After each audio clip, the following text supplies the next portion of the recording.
எல்லாருக்கும் வணக்கம். எல்லாருக்கும் ரொம்ப ரொம்ப ரொம்ப நன்றி. ஏன்னா நம்மளோட சேனலுக்கு 5000 சப்ஸ்கிரைபர்கள் கிடைச்சிருக்கீங்க. சப்ஸ்கிரைபர்கள் கிடைச்சிருக்கீங்கன்னு சொல்றத விட அக்கா, தங்கை, அண்ணன், தம்பி, அம்மா மாதிரியான 5000 உறவுகள் எனக்கு கிடைச்சிருக்கீங்கன்னு தான் நான் நினைக்கிறேன். ஏன் அப்படின்னா, நீங்க கொடுக்குற சப்போர்ட்டும், கமெண்ட்ஸையும் பார்க்குறப்போ எனக்கு அப்படிதான் தோணுது. அப்படிதான் ஒரு ஃபீல் வருது. நம்மளோட முகம் கூட ஒருத்தருக்கு ஒருத்தர் தெரியாது. ஆனாலும் நமக்குள்ள உள்ள ஒரு பாண்டிங் வார்த்தைகளால விவரிக்க முடியாது. ரொம்ப உரிமையோட என்னோட ப்ளஸ்ஸையும் சொல்றீங்க, மைனஸையும் சொல்றீங்க. அதுவும் ரொம்ப சாஃப்டா, நாகரிகமான முறையில சொல்றீங்க. அது எனக்கு ரொம்ப ரொம்ப சந்தோஷமா இருக்கு. ஓகே, ரொம்ப போர் அடிச்சிட்டேன்னு நினைக்கிறேன். ஸோ மறுபடியும் உங்க எல்லாருக்கும் மிகப்பெரிய நன்றி. இப்போ வாங்க நம்ம கதைக்குள்ள போயிடலாம். அத்தியாயம் 1. மகிழம்பூர் தஞ்சை மாவட்டத்தின் தெம்பான கிராமங்களில் கொஞ்சம் பெருமையும் கொண்டிருக்கும் கிராமம். ரயில்வே ஸ்டேஷன் இருப்பது ஒரு பெருமை. எந்த கோடையிலும் வற்றாத ஏரி இருப்பது ஒரு பெருமை. ஊருக்கு 2 கிலோமீட்டர் தள்ளி 2 பெருமைகளும் அருகருகே இருக்கின்றன. சுற்றுப்பட்டு 60 கிராமங்களின் தாகத்திற்கு இந்த கடம்பா ஏரிதான் பதில் சொல்லி வருகிறது.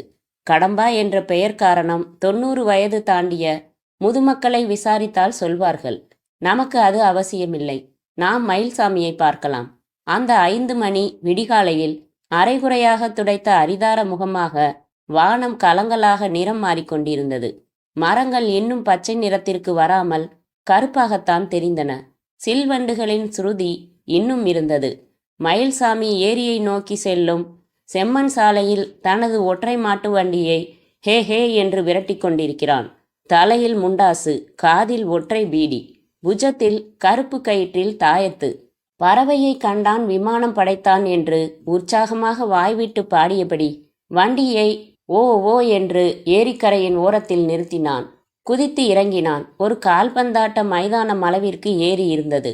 தண்ணீர் காற்றில் சிலுசிலுத்தது. ஒரு பக்கமாக நிறைய தாமரை பூக்களும் இலைகளும் மேற்பரப்பில் மண்டி இருந்தன. மயில்சாமி ட்ரம்மில் தண்ணீர் நிரப்பிக் கொள்வதற்கு முன்பாக முதல் காரியமாக பீடியை பற்ற வைத்து கொண்டான்.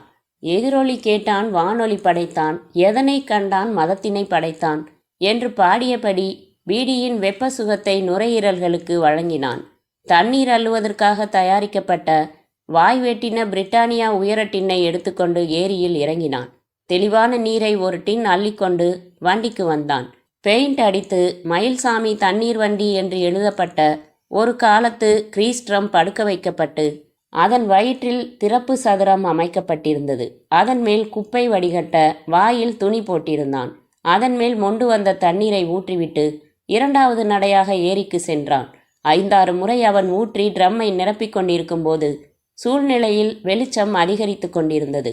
அருகாமை ரயில்வே ஸ்டேஷனில் ஸ்டேஷன் மாஸ்டராக பணிபுரியும் மதுசூதனன் தன் லூனா மொப்பெட்டில் ஏரியை கடந்தபோது குட் மார்னிங் சார் என்றான் கத்தலாக. ஸ்டேஷன் மாஸ்டர் அந்த ஊருக்கு ஒரு கலெக்டரை போல. சோளம், கேரட், கிழங்கு, கரும்பு, மாம்பழம் எல்லாம் இலவசமாக வீட்டுக்கு வரும். மதுசூதனன் கையை மட்டும் அசைத்துவிட்டு போய்விட்டார். ஸ்டேஷன் வாசலில் தன் வண்டியை நிறுத்தி அவர் சில்லவுட்டில் நடந்து தன் அறைக்குள் நுழையும் வரை பார்த்து கொண்டிருந்த மயில்சாமி தன் வேலையை தொடர நீர்நிலைக்கு சென்று குனிந்தபோது 15 அடி தள்ளி அவன் கவனம் திரும்பியது. தாமரை இலைகள் சூழ்ந்திருக்க அதற்கு நடுவில் நீட்டிக்கொண்டிருப்பது என்ன?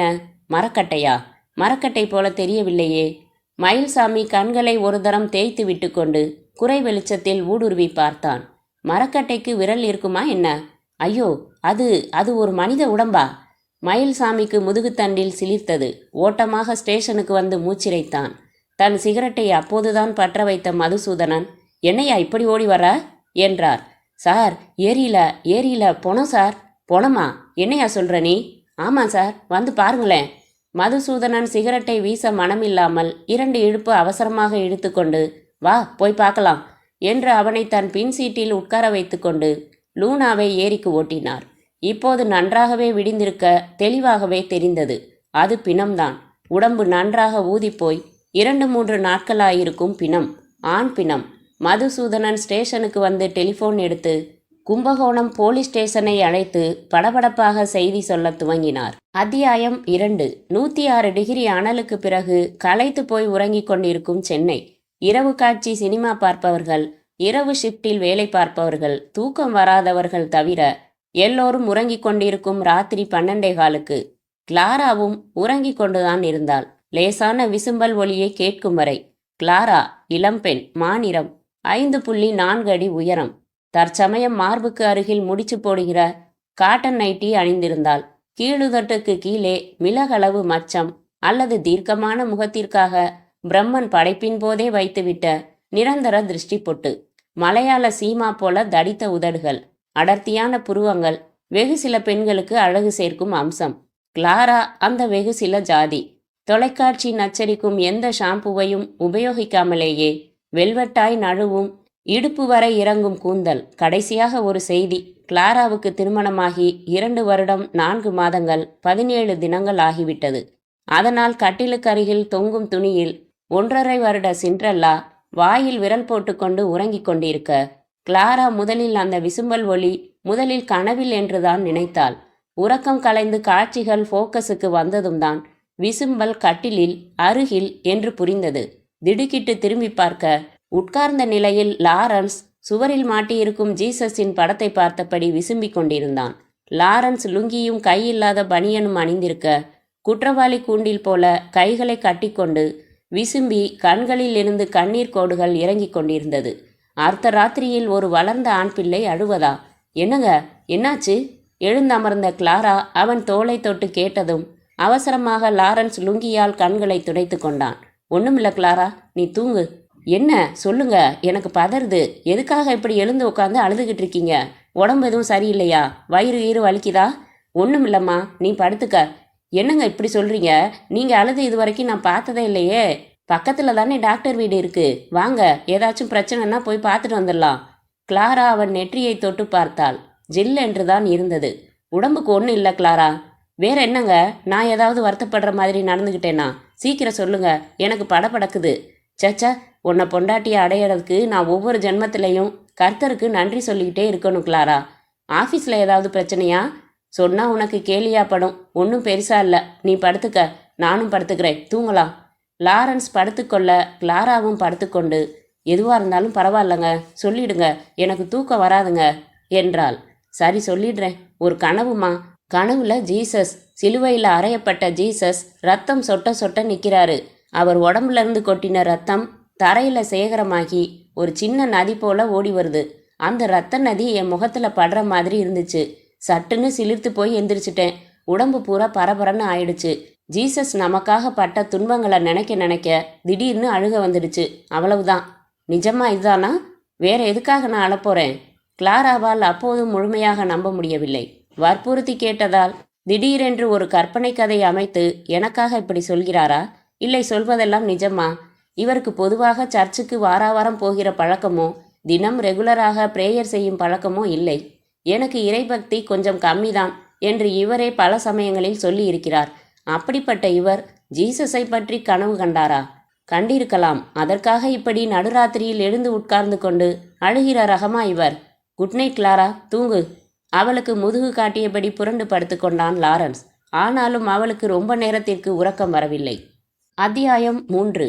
பரத் ஷவரில் குளித்து கொண்டிருக்கும் போது கதவை தட்டினான் நாராயணன். என்னடா, உங்களை பார்க்க வந்திருக்காங்க யாரோ. அரை மணி நேரமாகும். இஷ்டம் இருந்தால் வெயிட் பண்ண சொல்லு, இல்லைன்னா போயிட்டு 1/2 மணி நேரம் கழிச்சு வர சொல்லு. காலையில் திவ்யமாக குளிக்க கூட முடியாமல் என்னடா வாழ்க்கை? சரி சார், நீங்கள் சொன்ன மாதிரியே அந்த பொண்ணுகிட்ட சொல்லிடுறேன். நியாயம்தான், என்னைக்கோ ஒரு நாள் குளிக்கிறோம், அன்னைக்கு திவ்யமாக குளிக்கத்தான் வேணும். டேய் இருடா முட்டாள், வந்திருக்கிறது பொண்ணுன்னு சொல்றதுக்கு என்ன வயசு இருக்கும்? வர்ற ஆவணி வந்தா 27 சார். ஆமா, இப்போ உன் வயசு தான் எனக்கு ரொம்ப முக்கியம். வந்திருக்கிற பொண்ணுக்கு வயசு என்ன இருக்கும்னு கேட்டேன். பேஜாரு சார் உங்களோட. இருங்க, அவங்களே கேட்டுட்டு வந்து சொல்லிடுறேன். உயரம் கூட கேட்கணுமா? துண்டை உருவி அவசரமாக இடுப்பில் கட்டிக்கொண்டு கதவை திறந்த பரத், டேய் நீ ஒரு இளவும் கேட்க வேணாம், போய் 2 காபி போடு, சார் இப்போ வந்துருவாருன்னு அவங்க கிட்ட சொல்லு என்றான். அறைக்குள் வந்து 5 நிமிடங்களில் உடுத்தி அலங்கரித்து சென்ட் பீச்சி கொண்டு ஹாலுக்கு வந்தபோது ஹிட்ஸ் ஆஃப் மைன் என்று வசனம் எழுதின பனியனை ஜீன்ஸ் பேண்டில் நுழைத்திருந்த சுசீலா அமர்ந்து நியூஸ் பேப்பர் படித்து கொண்டிருந்தாள். பரத் அவளை தாண்டி பார்வையை ஓட்ட யாருமில்லை. என்னை பார்க்கறதுக்காக ஒரு பொண்ணு வந்து வெயிட் பண்ணுறதா நாராயணன் சொன்னான். ஏன், என்னை பார்த்தா பொண்ணா தெரியலையா?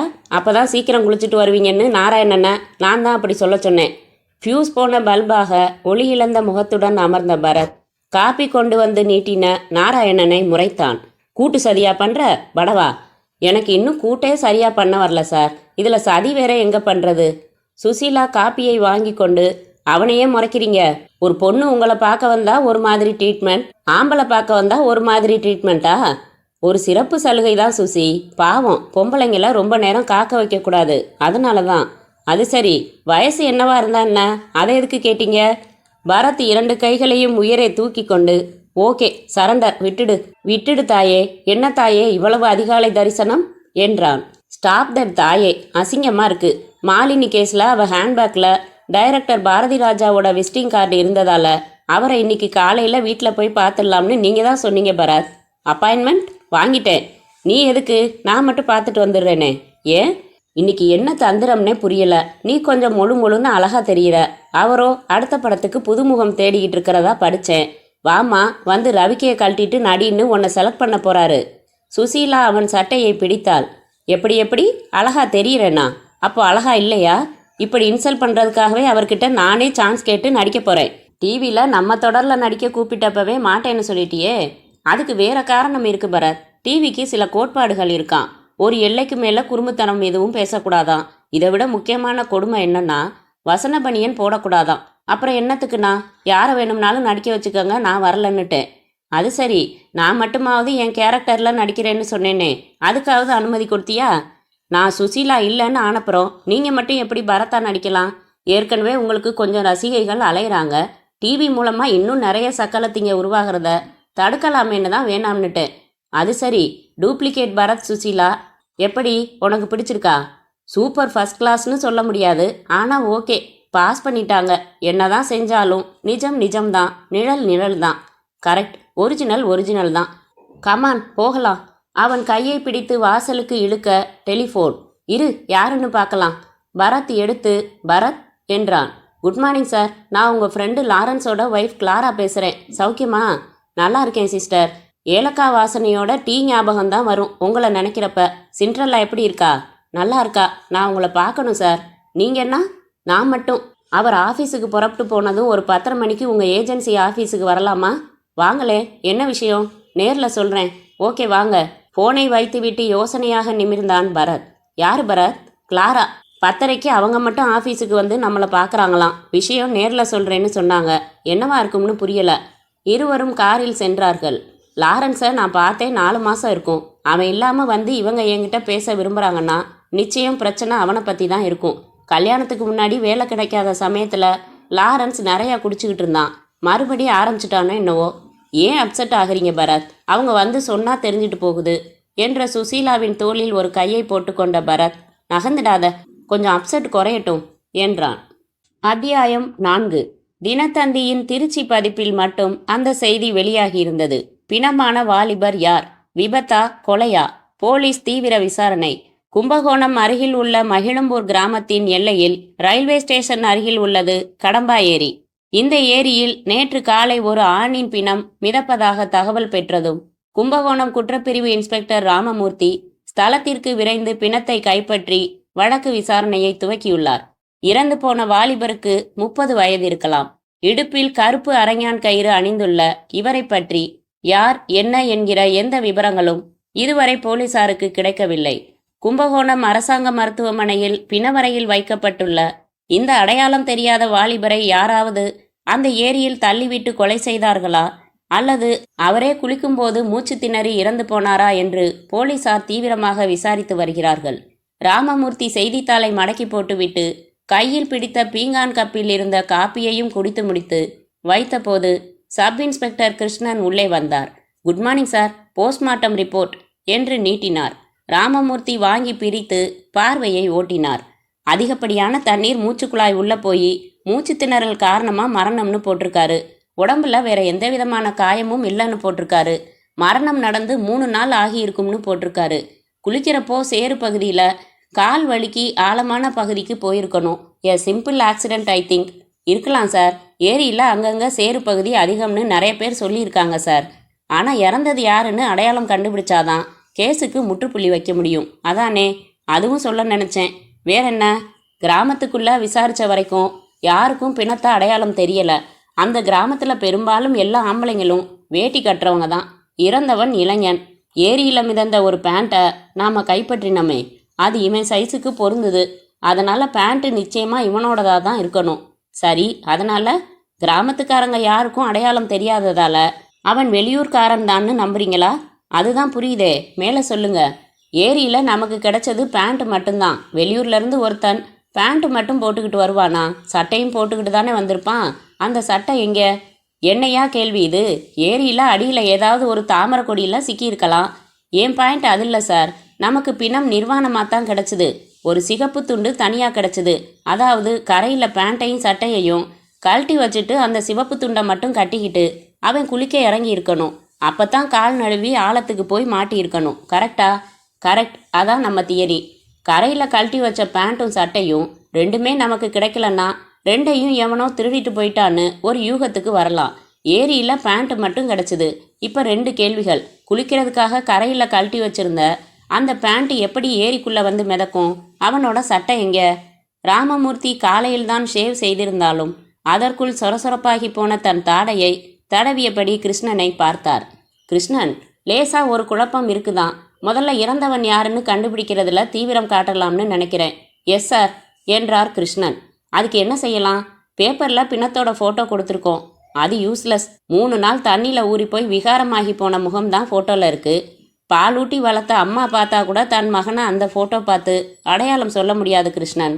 தமிழ்நாடு பூரா இந்த 3 நாளாக வந்திருக்கிற மிஸ்ஸிங் கம்ப்ளைண்ட் லிஸ்ட்டு வாங்கி பார்க்கலாம் sir. Not a bad idea.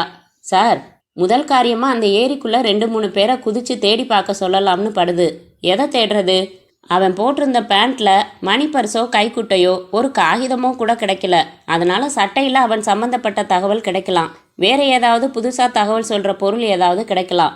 Ramamurthy சற்றே யோசித்து விட்டு, சரி கிருஷ்ணன், ஏரியில் உள்ள மூழ்கி தேடி பார்க்கறதுக்கு ஏற்பாடு பண்ணுங்க என்று சொல்லிவிட்டு டெலிஃபோனை தன் அருகில் எடுத்து வைத்து கொண்டார்.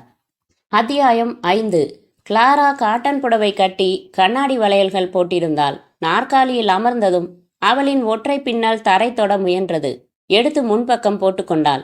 காப்பி டம்ளரை 2 கைகளாலும் பிடித்து குடித்தாள். பரத்தும் சுசீலாவும் அவளாக விஷயத்துக்கு வர எதிர் நாற்காலிகளில் காத்திருந்தார்கள். ரவி வந்து காலி காப்பி டம்ளர்களை எடுத்து சென்றதும் ஆட்டோமேட்டிக் டோர் க்ளோசரின் இயக்கத்தில் கதவு மூடிக்கொண்ட பிறகு கிளாரா செருமிக் கொண்டாள். அவர் ஏதோ ஒரு பிரச்சனையில் இருக்காருன்னு எனக்கு புரியுது. அது என்னன்னு என்கிட்ட சொல்ல மாட்டேங்கிறாரு. 2 நாளா அவரோட நடவடிக்கைகள் எனக்கு புதிரா இருக்குங்க சார். என்ன பண்றான்? நடுராத்திரி எழுந்து உக்காந்துக்கிட்டு அழுதுகிட்டு இருக்காரு. கேட்டா ஜீசஸ் பத்தி கனவு கண்டு சிலிர்த்து போய் எழுந்துட்டேன். அவர் பட்ட துன்பங்களை எல்லாம் நினைச்சா அழுகையா வருதுன்னு சின்ன பிள்ளைக்கு சொல்ற மாதிரி சொல்றாரு. அப்புறம் தட்டு முன்னாடி உக்காந்துக்கிட்டு சாதத்தை பிசைஞ்சுக்கிட்டே இருக்காரு. சிந்தனை எங்கேயோ இருக்குது. சாப்பிடுங்கன்னு சொன்னதும் தான் சுய நினைவுக்கு வந்து சாப்பிட்றாரு. டூத் பிரஷ்ல ஷேவிங் கிரீமை பிதுக்கி பல்லு தேய்க்க போயிட்டாரு. நான் பார்த்து தடுத்துட்டேன். ஏதோ ஞாபகம்னு சிரிக்கிறாரு. பீரோ சாவியை எடுத்துக்கிட்டு போய் பைக்கில் போட்டு அதை ஸ்டார்ட் பண்ணுறதுக்கு முயற்சி பண்ணுறாரு. இதுக்கெல்லாம் என்ன அர்த்தம்? வேற ஒரு விஷயத்துல சிந்தனைன்னு அர்த்தம் என்றாள் சுசீலா. பொண்டாட்டிக்கிட்ட சொல்ல முடியாம அப்படி என்ன விஷயம்னு புரியல எனக்கு. ஆஃபீஸ் போறவர் அங்கே ஏதாச்சும் பிரச்சனை இருக்கலாம். ஏன் ஒன்றுமில்லைன்னு என்கிட்ட மறைக்கணும்? ஒன்றுமில்லைன்னு அவர் சொல்லத்தான் விஷயம் ஏதோ பெருசா இருக்குமோன்னு எனக்கு பயமா இருக்குது. அதனால தான் உங்ககிட்ட வந்தேன். அவரை சந்திச்சு அவருக்கு என்ன பிரச்சனைன்னு கொஞ்சம் கேட்டு சொல்லிட்டா எனக்கு நிம்மதியா இருக்கும். நீங்க பயப்படுற மாதிரி எதுவும் இருக்காதுன்னு தான் நான் நினைக்கிறேன். நான் இன்னைக்கே அவனை மீட் பண்ண போறேன். கவலைப்படாதீங்க. அப்செட் ஆகிறது எல்லாருக்கும் சகஜம். இப்போ என்னையே எடுத்துக்கங்க. காலையில நான் குளிச்சுக்கிட்டு இருந்தப்போ ஒரு பொண்ணு என்னை பார்க்க வந்திருக்கிறதா என் வேலைக்காரன் சொல்ல. போதும் பரத், அவங்க புறப்படணுமா என்றாள் சுசீலா. கிளாரா சென்றதும் சுசீலா டெலிஃபோன் எடுத்து எண்கள் ஒற்றி, hello Thomson, mister Lawrence please என்று விட்டு பரத்திடம் நீட்டினாள். பரத் வாங்கி, ஹலோ லாரன்ஸ், குட் மார்னிங் என்றான். Good morning Bharath. இன்னைக்கு நான் உனக்கு குட் ஈவினிங் சொல்ல விரும்புகிறேன். சொல்ல நேரில் சொல்கிறேன். 5:30க்கு உங்கள் ஆஃபீஸ் வாசல்லையே வெயிட் பண்ணு, வந்துடுறேன். அப்புறம் அவள் பேர் என்ன? யாரு? மின்மினின்னு பேர் சூட்டினேனே, உங்கள் ஆஃபீஸ் டெலக்ஸ் சுந்தரி. விசாரிச்சதா சொல்லு. ஈவினிங் ஃப்ரீயானு விசாரி. How about a coffee with பரத்னு. மேலே பேசி முடிக்கும் முன்பாக சுசீலா பிடுங்கி லொடக்கென்று ரிசீவரை வைத்தாள். அத்தியாயம் 6. ஏரியை சுற்றி எல்லா கரைகளிலும் மகிழம்பூரின் மொத்த ஜனத்தொகையும் நிரம்பியிருந்தது. ஷூட்டிங் போல வேடிக்கை பார்த்தது. சப் இன்ஸ்பெக்டர் கிருஷ்ணன் ஜீப்பில் சாய்ந்து நின்று கொண்டிருக்க, தண்ணீருக்குள் அதிக நேரம் மூச்சு பிடித்து பொருள்களை தேடுகிற வித்தையில் கரை கண்ட 4 பேர்கள் தண்ணீரின் மேற்பரப்புக்கு வந்து மூச்சு விட்டு கொள்வதும் சற்று தள்ளி சென்று மூழ்குவதுமாக இருந்தார்கள். அவர்களில் ஒரு தலை ஒவ்வொரு முறை மேலே வரும்போதும் கிருஷ்ணனும் மொத்த கூட்டமும் எதையோ கொண்டு வரப்போகிறான் என்ற எதிர்பார்ப்புடன் பார்த்து கொண்டிருந்தார்கள். 2 மணி நேரமாக இந்த கண்ணாமூச்சி தேடல் நடந்து கொண்டிருக்க தன் யூகம் தப்பானதோ என்று கிருஷ்ணனுக்கு அவநம்பிக்கை வந்துவிட்ட நேரத்தில் ஒரு ஆசாமி நீர்ப்பரப்பின் மேல் ஒற்றை கையை உயர்த்தி பிடித்தபடி தோன்றினான். அந்த கையில் சேரும் சகதியும் பூசிக்கொண்டிருந்த ஒரு சிறிய சூட்கேஸ் இருந்தது. கிருஷ்ணனுக்கு தம்சப் இளைஞன் போல 2 கைகளையும் உயர்த்தி கொண்டு குதிக்க வேண்டும் போல் இருந்தது. ஏரியின் மையத்தில் இருந்த அந்த ஆசாமி இவர் நின்றிருந்த கரையை நோக்கி நீந்தி வரும் வரைக்கும் கூட பொறுமையின்றி, "சீக்கிரம் கொண்டாயா" என்றார். அவன் அந்த சூட்கேஸை அவர் முன்பாக போட்டதும் எல்லா கரைகளிலும் நின்ற மக்கள் இங்கே குவிய துவங்க 2 கான்ஸ்டபிள்கள் குச்சிகளை சுழற்றி அவர்களை ஒரு குறிப்பிட்ட எல்லையை தாண்ட விடாமல் பார்த்து கொண்டார். முதல் காரியமாக ஏரி தண்ணீரிலேயே அந்த சூட்கேஸின் மேல் படிந்திருந்த சகதியை கழுவி சுத்தம் செய்ய சொன்னார். அது ஒரு விஐபி சூட்கேஸ், பிரவுன் நிறம். அதிகமான ஸ்கிராட்சுகள் இல்லை. சாவி போட்டு திறக்கும் பகுதியில் QO என்று இனிஷியல்ஸ் மட்டும் ஸ்டிக்கரில் ஒட்டப்பட்டிருந்தது. கிருஷ்ணன் அந்த பெட்டியை திறக்க முயன்றார். முடியவில்லை, பூட்டியிருந்தது. ஜீப்பில் இருந்த வலுவான ஒரு இரும்பு கம்பி எடுத்து நெம்பி சிறிய இடைவெளி ஏற்படுத்தி அந்த இடைவெளிக்குள் கம்பியை கொடுத்து பூட்டு பகுதி வரை மெதுவாக நகர்த்தி பிறகு படக்கென்று 2-3 முறைகள் முரட்டுத்தனமாக முயன்றதும் பூட்டு உடைந்து போய் பெட்டி திறந்து கொண்டது. உள்ளே இருந்தவற்றையெல்லாம் அப்படியே ஜீப்பின் பேனட் மேல் கவிழ்த்தார். எல்லா பொருள்களுமே சொத சொதவென்று நனைந்து போயிருந்தன.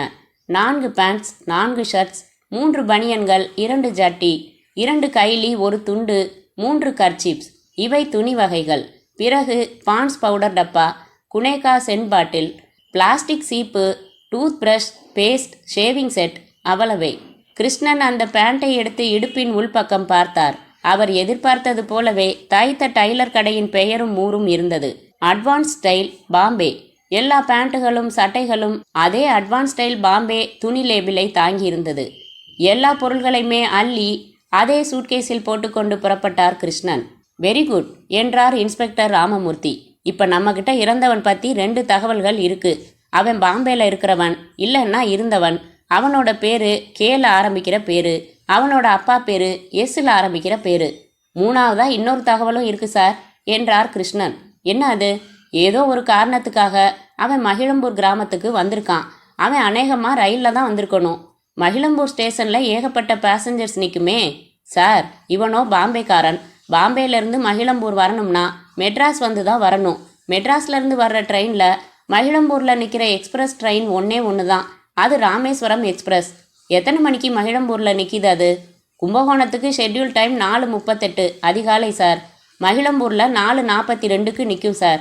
போஸ்ட்மார்ட்டம் ரிப்போர்ட் படி கணக்கு செஞ்சு பார்த்தப்போ மரண தேதி மரண நேரம் உத்தேசமாக என்ன வந்துச்சு? 7ஆம் தேதி காலையில் 5 மணி வாக்கில் இறந்திருக்கணும்னு கணக்கு வந்துச்சு சார்." "பொருந்துதே.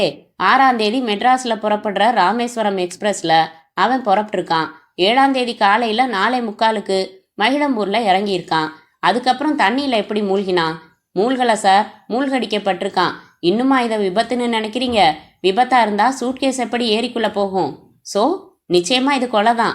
ஏன் தற்கொலையாக இருக்க முடியாதா? சூட்கேஸை ஏரியில் கடாசிட்டு தண்ணியில் குதித்து அவன் தற்கொலை செஞ்சுக்கிட்டு இருக்கக்கூடாதா?"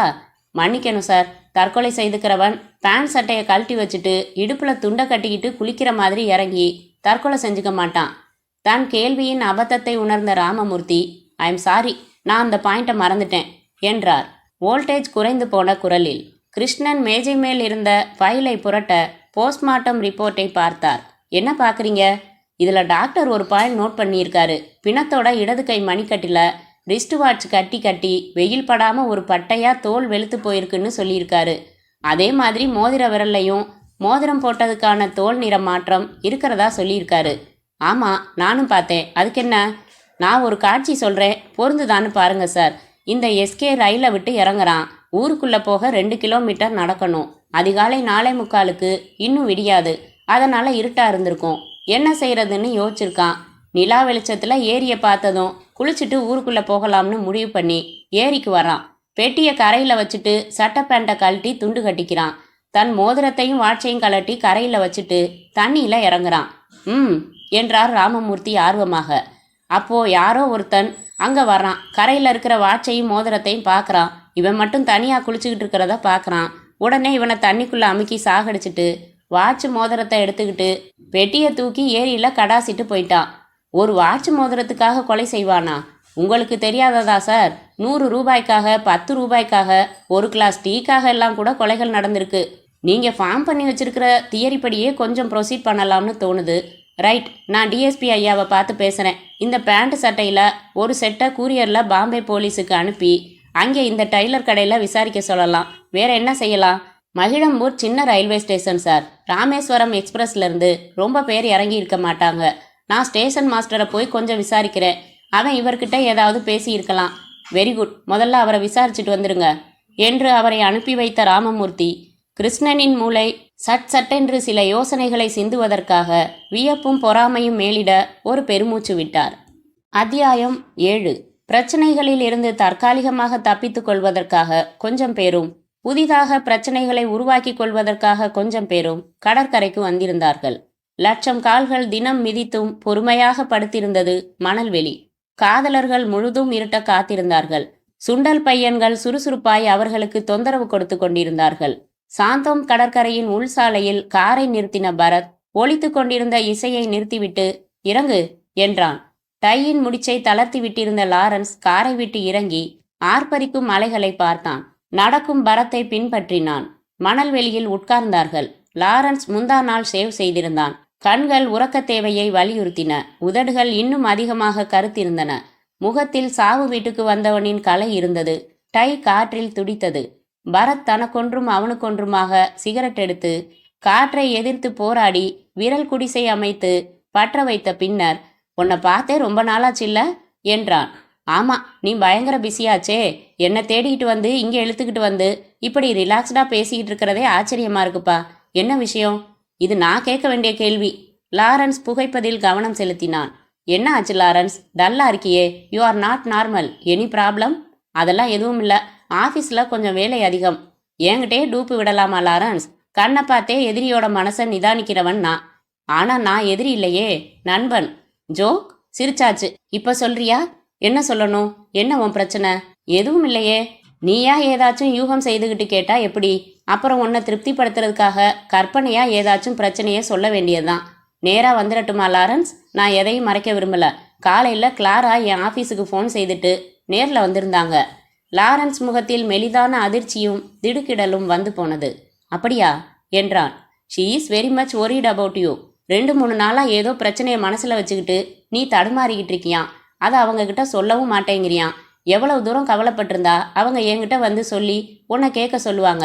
சொல்லு மேன், என்ன உன் problem? May I help you? எனக்கு சிரிப்பு தான் வருது. ஏன்? இல்லாத நோய்க்கு வைத்தியம் பார்க்குறேன்னு ஒரு டாக்டர் சொன்னால் சிரிப்பு வராதா? அந்த மாதிரி தான் இருக்கு நீ பேசுறது. கிளாரா ரொம்ப சென்சிட்டிவ் டைப். எதையும் பெருசுப்படுத்தி பார்க்குறவ. அவளா எதையோ கற்பனை செஞ்சுக்கிட்டு உங்ககிட்ட வந்து சொல்லியிருக்கா. நீயும் அதை தலை போகிற பிரச்சனை மாதிரி எடுத்துக்கிட்டு உன் வேலையெல்லாம் விட்டுட்டு என்கிட்ட வந்து கேட்குற. சிரிக்காம என்ன செய்யறது? There is absolutely nothing. Lawrence புன்னகைத்தபடி தலையை குறுக்கில் அசைத்தான். பின்ன எதுக்கு நடுராத்திரியில் எழுந்து உட்காந்துக்கிட்டு அழுத? ஜீசஸ் பற்றி ஒரு கனவுப்பா. உடான்ஸ் நம்பர் 1. நம்பலன்னா நான் என்ன பண்ண முடியும்? சதா ஏதோ ஒரு சிந்தனையில் ஆழ்ந்திருக்கிறது உண்மையா இல்லையா? அந்த கனவுக்கு அப்புறம் திடீர்னு ஜீசஸ் மேலே ஒரு புது அன்பு வந்திருக்கு பரத். அப்பப்போ என் மனசு ஜீசஸ் கிட்ட போயிடுது. இதான் உண்மையா? வேற என்ன எதிர்பார்க்குற நீ? உடச்சி கேட்டுடவா? ஷியூர். கடன் வாங்கியிருக்கியா? பல பேருக்கு கடன் கொடுத்து தான் இருக்கேன். ஆஃபீஸில் ஏதாச்சும் டென்ஷனா? எனக்கு எங்கள் கம்பெனி கொடுத்துருக்கிற சுதந்திரமும் சலுகையும் எக்கச்சக்கம். தப்பா எடுத்துக்காத. ஆஃபீஸில் வேற பொண்ணோட ஏதாச்சும் அஃபேர் ஏற்பட்டிருக்கா சமீபமா? மறைக்காம சொல்லு. This is natural. பேத்தாத. I love Clara. I love only Clara. வெளியில் சொல்ல முடியாமல் உனக்கு உடல் ரீதியாக ஏதாச்சும் ஹெல்த் ப்ராப்ளம் இருக்கா? ஏன் இப்படியெல்லாம் பேத்தெல்லாம் கார்னர் பண்ணுற? இதெல்லாம் மனைவி கிட்ட மறைச்சு ரகசியமாக கலங்க வேண்டிய பிரச்சனைகள் லாரன்ஸ். அதனால் கேட்டேன். எனக்கு தான் எந்த பிரச்சனையும் இல்லைன்னு சொல்கிறேனே. கிளாரா ஸ்ட்ராங்காக உணர்றாங்களே. அவள் ஒரு சென்சிட்டிவ் கேர்ள்னு சொன்னேனே. லாரன்ஸை உற்று பார்த்தான் பரத். இவன் பிடிவாதமாக பொய் சொல்கிறான்.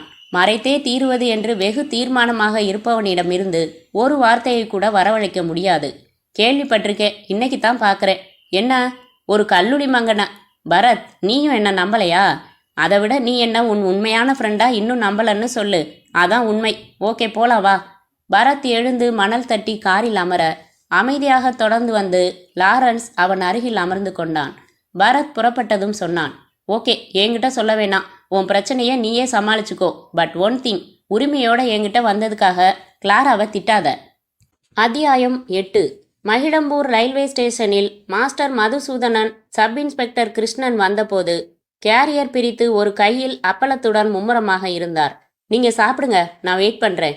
பலர் அமர்ந்து அமர்ந்து பாலிஷ் ஏறிப்போன தேக்கு மர நாற்காலிகளில் அமர்ந்த கிருஷ்ணன் சுவரில் மகிழம்பூருக்கு வருகிற ரயில்களின் விவரங்களை பார்வையிட துவங்கினார். மதுசூதனன் சில நிமிடங்களில் கைத்தூண்டில் வாய் துடைத்து கொண்டு வந்து அமர்ந்து, சொல்லுங்க சார் என்றார்.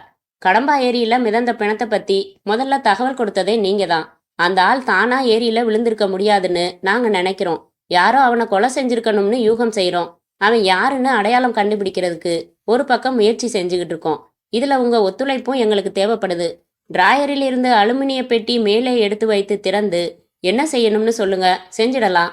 வெத்தலை போடுறீங்களா என்றார். No thanks. எஸ்கேங்கிற அந்த ஆள் ராமேஸ்வரம் எக்ஸ்பிரஸ்ல 7ஆம் தேதி காலையில மகிழம்பூர் ஸ்டேஷன்ல இறங்கி இருக்கணும்னு எங்க யூகம். நீங்க ட்ரெயினை ரிசீவ் பண்ணியிருப்பீங்களே, 7ஆம் தேதி ஸ்டேஷன்ல இறங்கின பேசஞ்சர்ஸை பார்த்த ஞாபகம் இருக்கா? கொஞ்சம் ஆழ்ந்து யோசிங்களேன் ப்ளீஸ்.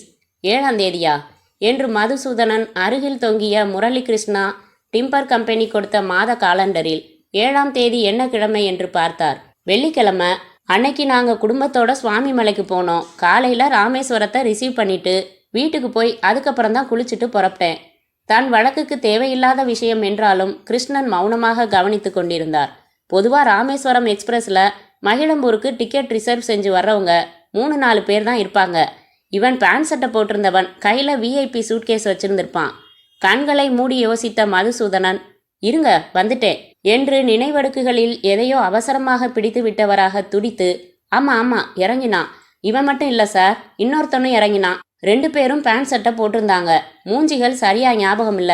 டிக்கெட்ஸ் கலெக்ட் பண்ணேன். 2 பேரும் பேசிக்கிட்டே நடந்து போயிட்டாங்க. முகத்தில் 1000 வாட்ஸ் வெளிச்சம் வர கிருஷ்ணன், கேஸ் கிட்டத்தட்ட முடிஞ்சுது. நீங்க கலெக்ட் செஞ்ச அந்த ரயில் டிக்கெட்ஸை கொடுங்க. அதை வச்சு மெட்ராஸ்ல விசாரிச்சு ரிசர்வேஷன் ஸ்லிப்பில் அவங்க 2 பேரோட அட்ரஸையும் பிடிச்சிடலாம். அநேகமா ஒருத்தன் இறந்தவனாகவும் ஒருத்தன் கொலை செஞ்சவனாகவும் இருக்கலாம் என்றார். மதுசூதனன் வெற்றிலை எச்சில் எதிரே தெரித்துவிடக் கூடாதே என்று முகத்தை வானம் பார்க்க வைத்து கொண்டு சிரித்தார். எதுக்கு சிரிக்கிறீங்க? அவங்க மெட்ராஸ்ல இருந்து மகிழம்பூருக்கு ரிசர்வ் செஞ்சு பயணம் செஞ்சிருந்தா தானே நீங்க அவங்க எழுதி கொடுத்த ரிசர்வேஷன் ஸ்லிப்பை வச்சு அட்ரஸ் கண்டுபிடிக்க முடியும். ஆமா, அது ரிசர்வ் செஞ்சு வந்த டிக்கெட்ஸ் இல்ல, சாதாரணமான டிக்கெட்ஸ். காமன் கம்பார்ட்மெண்ட்ல தான் அவங்க பயணம் செஞ்சு வந்து இறங்கினாங்க சார். கிருஷ்ணனின் உற்சாக பலூனில் ஊசி இறங்கியது.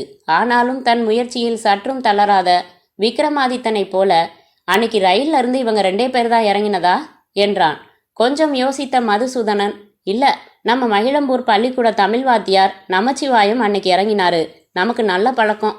அவர் ஊருக்கு போனப்பவே பொண்ணுக்கு காலேஜ் அட்மிஷன் சம்பந்தமா போறேன்னு சொல்லிட்டு தான் போனாரு. அதனால என்ன சார் அட்மிஷன் ஆச்சான்னு கேட்டேன். இழுத்தடிக்குதுன்னு சலிச்சுக்கிட்டாரு என்றார். அவர் ரிசர்வ் செஞ்சு வந்தாரா? இல்ல, அவரும் காமன் கம்பார்ட்மெண்ட் தான். புத்துயிர் பெற்ற ஃபீனிக்ஸ் பறவை போல உற்சாகமடைந்த கிருஷ்ணன், நான் உடனே அந்த வாத்தியாரை பார்க்கணுமே, அவர் அட்ரஸ் சொல்ல முடியுமா?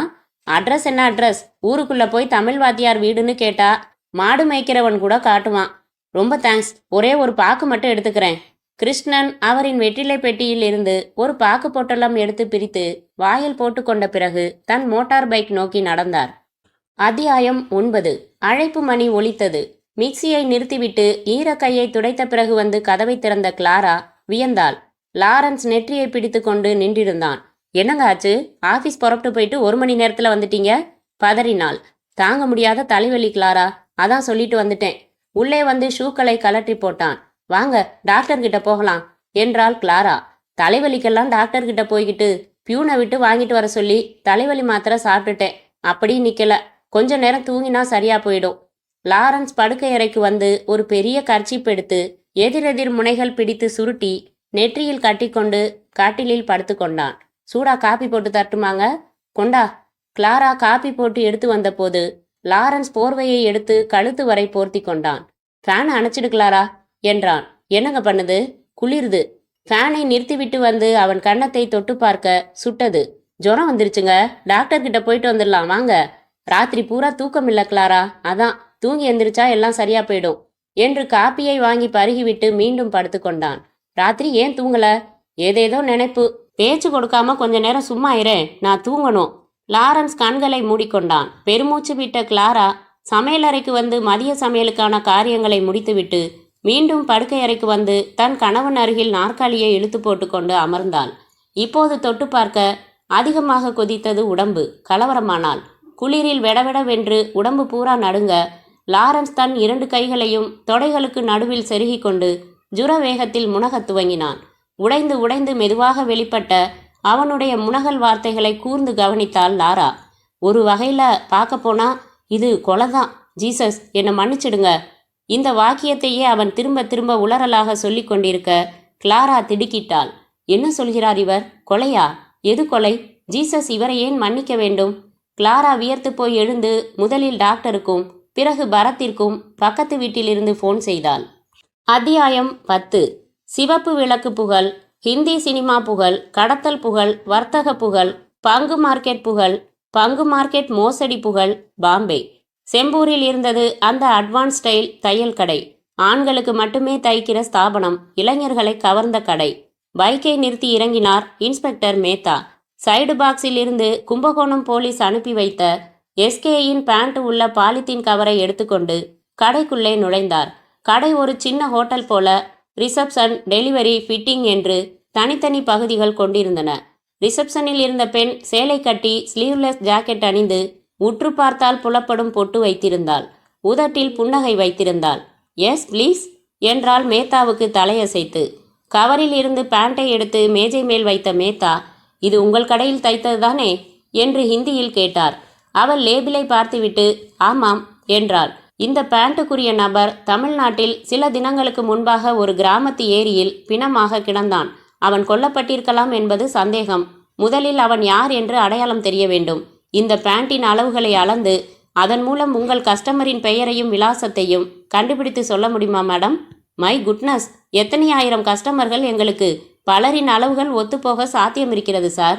ஒரு க்ளூ தர இயலும். இறந்தவனின் பெயர் சுருக்கம் எஸ்கே.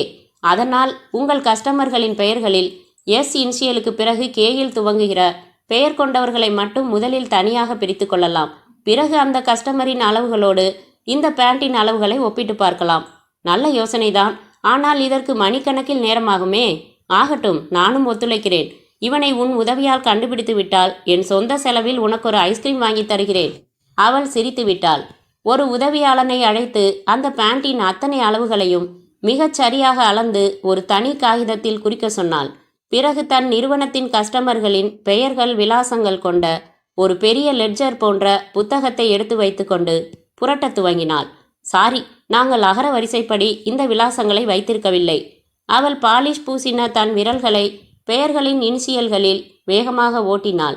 எஸ் என்று துவங்கினால் நிறுத்தி பெயரை பார்த்தாள். பெயர் கேயில் துவங்கிய முதல் பெயரான எஸ் காதர் பாட்ஷாவில் விரலை நிறுத்தினாள்.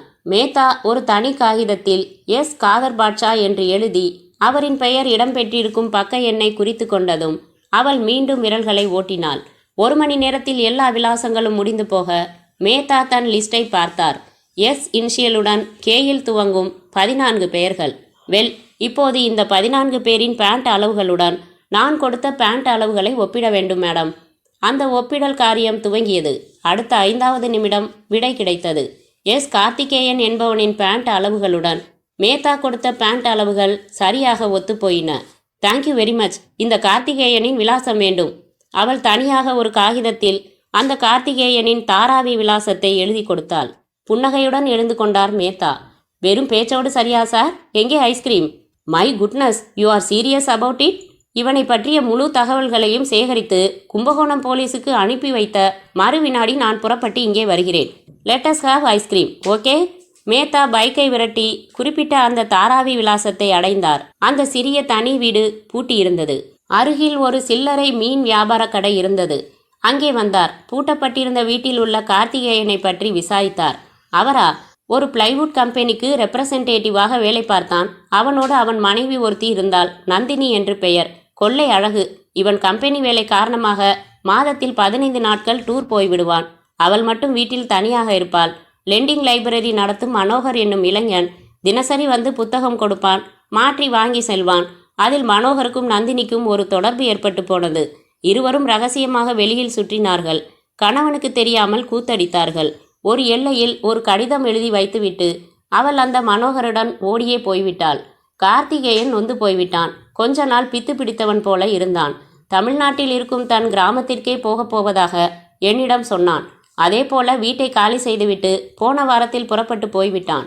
அவனை சென்னைக்கு ரயிலில் நான் தான் ரயில் ஏற்றி வழி அனுப்பி வைத்தேன். பெருமூச்சு விட்டார் மேத்தா. கார்த்திகேயன் காலி செய்த வீட்டை திறந்து பார்க்க வேண்டும். அவன் வேலை பார்த்த கம்பெனியில் கொஞ்சம் விசாரிக்க வேண்டும். லெண்டிங் லைப்ரரி நடத்திய மனோகரை பற்றி விசாரிக்க வேண்டும். இப்போதைக்கு அந்த ரிசப்ஷனிஸ்ட் தோழிக்கு ஐஸ்கிரீம் வாங்கி கொடுக்க இயலப்போவதில்லை. அத்தியாயம் 11. டாக்டர் பிரிஸ்கிரிப்ஷன் எழுதி கொடுத்துவிட்டு, ஜஸ்ட் சாதாரண ஜுரம்தான், 4 மணி நேரத்துக்கு ஒரு தடவை இந்த டேப்லெட்ஸ் கொடுங்க, he will be all right என்று சொல்லிவிட்டு போகும் வரை பரத்தும் சுசீலாவும் பொறுமையாக நின்று கொண்டிருந்தார்கள். லாரன்ஸ் அசந்து உறங்கிக் கொண்டிருந்தான். டாக்டரை அனுப்பிவிட்டு வந்த கிளாராவின் முகம் இன்னும் வியர்வையில்தான் இருந்தது. பதட்டப்படாதீங்க சிஸ்டர், சாதாரண ஜுரம்தான்னு டாக்டர் சொன்னாரே என்றான் பரத். நான் அதுக்காக பதட்டப்படல, மாத்திரை சாப்பிட்டா ஜுரம் சரியா போயிட போகுது. உங்களை உடனே வர சொன்னது அதுக்காக இல்ல, வேற என்ன என்றால் நாற்காலியில் அமர்ந்த சுசீலா. ஜுர வேகத்துல இவர் கொஞ்சம் வளரினாரு. என்ன சொல்றாருன்னு கேட்டா திக்குன்னு ஆயிடுச்சுங்க. என்ன சொன்னா? ஒரு வகையில பார்க்க போனா இது கொலை தான். ஜீசஸ் என்னை மன்னிச்சிடுங்கன்னு திருப்பி திருப்பி சொன்னாரு. புருவங்களை சுருக்கினான் பரத். என்னது, கொலையா? ஆமா, நான் இப்ப சொன்ன மாதிரியே தான் சொன்னாரு. 4-5 தடவை சொன்னாரு. ஜுர வேகத்துல சம்பந்தமில்லாம உளர்றது சகஜங்க என்றாள் சுசீலா. இல்ல சுசி, அப்படிப்பட்ட உளறல்லையும் ஏதாச்சும் ஒரு லாஜிக் இருக்கும். லாரன்ஸை பொறுத்த வரைக்கும் மனசுல எதையோ போட்டு மறைச்சு வச்சு புழுங்கிக்கிட்டு இருக்கிறதா சிஸ்டர் சொன்னாங்க. நான் பேசி பார்த்தப்ப இவன் பிடிவாதமா மறைச்சிட்டான். ஆனா வேணும்னே எதையோ சொல்லாம மறைக்கிறான்னு தெளிவா புரிஞ்சுது. அதனால இவன் உளறலா சொன்ன மேட்ரை சாதாரணமா அலட்சியப்படுத்த கூடாது என்றான் பரத். ஜீசஸ் என்னை மன்னிச்சிடுங்கன்னு இவர் எதுக்காக சொல்லணும்? மன்னிக்க வேண்டிய அளவுக்கு இவர் என்ன தப்பு செஞ்சார் அப்படி? நாம இங்கிருந்து பேச வேணாம், ஹாலுக்கு போலாம் சிஸ்டர் என்றான் பரத். மூவரும் ஹாலுக்கு வந்து அமர்ந்தார்கள். சிஸ்டர், இவன் வழக்கம் போல இல்லாம இவனோட நடவடிக்கைகள்ல ஒரு மாற்றத்தை நீங்க பார்க்க ஆரம்பிச்சது எப்பையில இருந்துன்னு கொஞ்சம் யோசிச்சு சொல்ல முடியுமா? கிளாரா யோசித்தாள். சொன்னாள், போன வாரம் வெளியூர் போயிட்டு வந்தாருங்க. ஊர்ல இருந்து திரும்பின தினத்துல இருந்தே ஒரு மாதிரியா தான் இருந்தாரு. அதுக்கப்புறம் இவரை நார்மலா பார்க்கவே முடியல. சதா நிலைக்குத்தின பார்வையோடு ஒரே சிந்தனை. தியானம் செய்யறவங்கள விட அதிகமான ஈடுபாட்டோட சிந்தனை. எந்த ஊர் போயிட்டு வந்தான்? மகிழம்பூர் என்றாள் கிளாரா. எங்க இருக்காது? கும்பகோணத்துக்கு பக்கத்துல. அந்த கிராமத்துல இவனுக்கு என்ன வேலை? கம்பெனி வேலையா? இல்ல, இவரோட பெரியப்பாவுக்கு வாரிசு இல்ல. செத்தப்ப அவரோட கொஞ்ச நிலத்தை இவர் பேருக்கு எழுதி வச்சிருந்தாரு. அந்த நிலம் மகிழம்பூர்ல இருக்கு. அங்க குத்தகைக்கு விட்டுருக்கு. நேர்ல போறதே இல்ல. அப்பப்ப பணம் வந்துடும். இங்க மெட்ராஸ்ல ஒரு பிளாட் வாங்கலாம்னு யோசிச்சோம். அந்த நிலத்தை குத்தகைக்காரனுக்கே வித்துடலாம்னு முடிவு செஞ்சோம். அது சம்பந்தமா நேர்ல போய் பேசிட்டு வரேன்னு புறப்பட்டு போனாரு. என்னைக்கு? கரெக்டா தேதி சொல்லுங்க. வியாழக்கிழமை, அதாவது 6ஆம் தேதி ராமேஸ்வரம் எக்ஸ்பிரஸ்ல புறப்பட்டு போனாரு. வர 2 நாள் ஆகும்னு சொல்லிட்டு போனவர் மறுநாள் வெள்ளிக்கிழமை ராத்திரியே வந்து நின்னாரு. என்னங்க ஆச்சுன்னு கேட்டேன். திடீர்னு அந்த நிலத்தை விற்க வேணாம்னு தோணுச்சு. அதனால குத்தகைக்காரனை கூட பார்க்காம உடனே கும்பகோணம் வந்து பஸ் பிடிச்சு வந்துட்டேன்னு சொன்னாரு. விற்கிறதா முடிவு பண்ணி தானே போனீங்கன்னு கேட்டேன். இப்ப வேணாம்னு நினைக்கிறேன், விட்டுடேன்னு எரிஞ்சு விழுந்தாரு. பரத் யோசனையாக தன் மடியில் தடவினான். சுசீலாவை பார்த்தான். அவள் அருகில் இருந்த ஸ்டாண்டில் கரைந்து முத்து முத்தாக சிந்தியிருந்த மெழுகுவர்த்தியின் புள்ளிகளை விரல் நகத்தால் கிள்ளி கொண்டிருந்தாள். ஏங்க, லாரன்ஸுக்கு டைரி எழுதுற பழக்கம் உண்டா? இல்ல, நாளைக்கு செய்ய வேண்டிய வேலைகளை ஒரு சின்ன மெமோ நோட் புக்கில் எழுதி சட்ட பாக்கெட்டில் வச்சுப்பாரு. இவன் ஊருக்கு போன இடத்துல ஏதோ ஒரு விபரீதமான சம்பவத்தை பார்த்துருக்கணும். இல்லைன்னா ஏதோ ஒரு சிக்கல்ல மாட்டியிருக்கணும்னு நினைக்கிறேன். அவன் தூங்குறான். அவன் சம்பந்தப்பட்ட மேஜையில பீரோவில் கொஞ்சம் ஆராய்ச்சி செஞ்சு பார்க்கலாமா? செய்யுங்க என்றாள் கிளாரா. முதல்ல லாரன்ஸ் ஊர் பயணத்துக்கு எடுத்துட்டு போன சூட்கேஸை எடுத்துக்கிட்டு வாங்க, அதைத்தான் முதல்ல ஆராயணும் என்றாள் சுசீலா. வழக்கமா அவர் வெளியூர் பெட்டியில நான் தான் எல்லாம் எடுத்து வைப்பேன். அதே மாதிரி ஊருக்கு போயிட்டு திரும்பினதோ நான் தான் காலி செஞ்சு வைப்பேன். அவர் எடுத்துட்டு போயிட்டு வந்த பெட்டியில இருந்த துணிகளை, சோப்பு சீப்பு சமாச்சாரங்களை எல்லாம் நான் எடுத்து வச்சுட்டேன். சரி வாங்க, அவன் ஆஃபீஸ் எடுத்துட்டு போற சூட்கேஸை பார்க்கலாம். மூவரும் மீண்டும் படுக்கையறைக்குள் வந்தார்கள். பரத்தும் சுசீலாவும் மௌனமாக ஆராய துவங்கினார்கள். லாரன்ஸ் அலுவலகத்திற்கு எடுத்து செல்லும் சிறிய பிரீஃப் கேஸிற்குள் ஒரு அலுவலக ஃபைலும் கைக்குட்டையும் பேனா மற்றும் ஒரு சிறிய முகம் பார்க்கும் கண்ணாடியும் சீப்பும் இருந்தன. கலற்றி ஹேங்கரில் மாட்டியிருந்த சட்டையின் பாக்கெட்டில் இருந்தவற்றை எடுத்தான் பரத். அதில் 13ஆம் தேதி வியாழன், பாவ மன்னிப்பு கேட்க வேண்டும் என்று எழுதி வைத்திருந்தான்.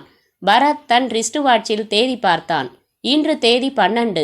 பாவ மன்னிப்பு கேட்க வேண்டுமென்றால் பாவம் என்ன செய்தான் இவன்? அதை தவிர அலுவலக விசிட்டிங் கார்டுகள், பெட்ரோல் போட்ட பில் இவைகளும் இருக்க ஒரு சிறிய ரசீது இருந்தது. அதில் உதவும் கரங்கள் திரு லாரன்ஸ் அவர்களிடமிருந்து சமூக பணிக்காக அவர் உவந்து கொடுத்த பொருள்கள் நன்றியுடன் ஏற்கப்பட்டன. பொறுப்பாளர். அந்த அச்சிட்ட ரசீதில் 8ஆம் தேதி என்று குறிப்பிடப்பட்டிருந்தது. ஊருக்கு போயிட்டு வந்ததும் சமூக பணிக்கு உதவும் கரங்கள் அமைப்புக்கு ஏதோ டொனேஷன் கொடுத்துருக்கான். பாவ மன்னிப்பு கேட்கணும்னு எழுதி வச்சிருக்கான். ஜுரத்தில் அது கொலைதான்னு சொல்கிறான். ஜீசஸ் என்ன மன்னிச்சிடுங்கன்னு சொல்கிறான். எல்லாத்தையும் சம்பந்தப்படுத்தி பார்க்குறப்போ இவன் ஊருக்கு போன இடத்துல ஏதோ ஒரு விபரீதமான சம்பவம் நடந்திருக்குன்னு நிச்சயம் புரியுது என்றான் பரத். எனக்கு விடவிடங்குது என்றாள் கிளாரா. கவலைப்படாதீங்க, நாங்கள் இந்த உதவும் கரங்கள் அமைப்பில் இந்த ரசீதை காட்டி விசாரிக்கிறோம். அங்கே ஏதாவது தகவல் கிடைக்கலாம் என்று புறப்பட்டான் பரத். இருவரும் வெளியில் வந்து ஃபியட்டில் ஏறினார்கள். ஒன்று நிச்சயமா புரிஞ்சு போச்சு என்றாள் சுசீலா. என்ன, இந்த கேஸில் ஒன்லி டியூட்டி, நோ லூட்டி. கிண்டலா? நான் டென்ஷனாக இருக்கேன் சுசி. லாரன்ஸ் ஏதோ ஒரு செமத்தியான சிக்கல்ல மாட்டியிருக்கான். நான் ஒரு கான்சென்ட்ரேஷனோட ஈடுபட்டாகணும். ஈடுபடுங்க, அப்படின்னா டென்ஷன் இருக்கக்கூடாது எனக்கு. டென்ஷன் படாதீங்க என்றாள் சுசீலா. அத்தியாயம் 12. உதவும் கரங்கள் அமைப்பின் பொறுப்பாளர் வித்யாகர் வெகு நிதானமாக பேசினார். ஆமா, மிஸ்டர் லாரன்ஸ் வந்து டொனேஷனா 2 பொருளை கொடுத்தாரு. ரசீது எதுவும் வேணாம்னு தான் சொன்னாரு. நான் தான் வற்புறுத்தி முறைப்படி இந்த ரசீதை கொடுத்தேன். அவர் என்ன பொருளை கொடுத்தாரு என்றான் பரத். இதோ காமிக்கிறேன். அவர் சாவி போட்டு இரும்பு பீரோ திறந்து எடுத்து வந்து மேஜை மேல் வைத்தார். ஒரு ஆண்கள் கட்டும் டைட்டான் கை கடிகாரம், பவளம் பதித்த ஒரு தங்க மோதிரம். இத பத்தி ஏதாவது விளக்கம் சொன்னாரா அவர்? அவர் வீட்டில் உபயோகிக்காம இருக்கிறவை இவைன்னு சொன்னாரு. கடிகாரத்தை காலேஜில் படிக்கிற யாராவது ஒரு ஏழை பையனுக்கு கொடுக்க சொன்னாரு. மோதிரத்தை வரதட்சணை காரணமா கல்யாணம் ஆகாம இருக்கிற ஒரு ஏழை பெண்ணுக்கு கொடுக்க சொன்னாரு. வேற ஏதாவது சொன்னாரா? இல்ல சார். நன்றி சொல்லி இருவரும் புறப்பட்டார்கள். ஏதாவது புரியுதா என்றாள் சுசீலா. நேரா நியூட்டன் கிட்ட போனா கொஞ்சம் புரியும். காரோட ரூட்டை மாத்திரியா? அங்க போய் அதை அங்க சொல்றேன். கிரைம்ஸ் பிரான்ச் இன்ஸ்பெக்டர் நியூட்டன் தன் அலுவலகத்தில் கையடக்க சீப்பால் பின்னந்தலையை வாரிக் கொண்டிருக்கும் போது கதவை தட்டிவிட்டு உள்ளே வந்தார்கள். ஹலோ, வாங்க, காஃபி, டீ, முதல்ல இன்ஃபர்மேஷன் என்று அமர்ந்தான் பரத். அது தெரியும், பின்ன நான் சௌக்கியமா இருக்கேனான்னு பார்த்துட்டு போகவா வருவாங்க என்று வைத்தார். சுசீலாவை பார்த்து, கொஞ்சம் இளைச்ச மாதிரி இருக்க, கேசட் போட்டு கீப் ஃபிட் எக்ஸசைஸ் பண்ணுறேன் சார், பார்த்துக்கம்மா, இப்போ கரெக்டாக இருக்க, அப்புறம் ரொம்ப இளைச்சி போயிட போகிற. வந்தனா இப்படித்தான், இடுப்பு கொஞ்சம் பெருசாயிடுச்சுன்னு சொல்லி ஹெல்த் கிளப்புக்கு போனா, இப்போ என்னடான்னா ஒரு கையால் பிடிச்சிடலாம் போல இருக்கு. கவலைப்படாதீங்க சார், இவ திங்கிற நொறுக்கு தீனிக்கு என்ன எக்ஸசைஸ் செஞ்சாலும் இளைக்க மாட்டா. அப்படியே இளைச்சாலும் ஒரு பழமொழி சொல்லுவாங்களே, அது மாதிரி தான். என்ன பழமொழி அது? மாயி கோயி. என்ன இது அரசு பதில்கள் மாதிரி பேச ஆரம்பிச்சிட்டீங்க, புரியலையே. தலையை சொரிந்தார் நியூட்டன். புரிய வேணாம் sir, coming to the point. மகிழம்பூர் தெரியுமா? தெரியுமே, ஜம்முன்னு மணக்கும். மகிழம்பூ இல்லை சார், மகிழம்பூர் ஒரு ஊர், தஞ்சாவூர் ஜில்லாவில் இருக்கிற ஊர். அதுக்கு என்ன? அந்த ஊர்லேயோ சுற்று வட்டாரத்துலேயோ இந்த 7ஆம் தேதி அன்னைக்கு கொலை ஏதாவது விழுந்திருக்கா? நாங்கள் நியூஸ் பேப்பரை புரட்டின வரைக்கும் அப்படி எதுவும் வரல. ஒருவேளை லோக்கல் எடிஷனில் வந்திருக்கலாம். விசாரித்து சொல்ல அவகாசம் உண்டா? தாராளமாக. உங்களுக்கு 60 நிமிஷம் தரோம். 61வது நிமிஷம் உங்கள் ஃபோனை எங்கள் ஆஃபீஸில் எதிர்பார்ப்போம். ஓகேயா? குளிர்பானங்கள் உள்ளே வந்தன. குடித்து முடித்து விட்டு வெளியே வந்தார்கள். நேராய் லாரன்ஸ் வீட்டிற்கு வந்தார்கள். லாரன்ஸ் இப்போது கட்டிலில் சாய்ந்து அமர்ந்து கிளாரா கொடுத்த கஞ்சியை டம்ளரில் இருந்து மெதுவாக பருகி கொண்டிருந்தான். என்ன லாரன்ஸ், உடம்பு எப்படி இருக்கு போ என்று பரத் அவன் நெற்றியிலும் மார்பிலும் கை வைத்து பார்த்தான். ஜில் என்றிருந்தது. ஜுரம் போயிடுச்சு, ஆனா களைப்பா இருக்கு. பரத் அவன் அருகில் அமர்ந்து கஞ்சாடை காட்ட சுசீலா கிளாராவை அழைத்து கொண்டு அறையின் கதவை சாத்திவிட்டு ஹாலுக்கு சென்றாள். லாரன்ஸ், இனிமேயும் நீ எதையும் மறைக்காத. மகிழம்பூர் போயிட்டு வந்த நீ ஏதோ ஒரு விவகாரத்துல சிக்கியிருக்க. அது என்னன்னு சொன்னா என்னால உதவி பண்ண முடியும். ப்ளீஸ் பரத், என்னை எதுவும் கேட்காத. உன் உதவி தேவைப்பட்டா அவசியம் நானே கேட்க மாட்டேனா? அதில்ல லாரன்ஸ், நீ ஜுர வேகத்துல என்னென்னவோ உளறின தெரியுமா?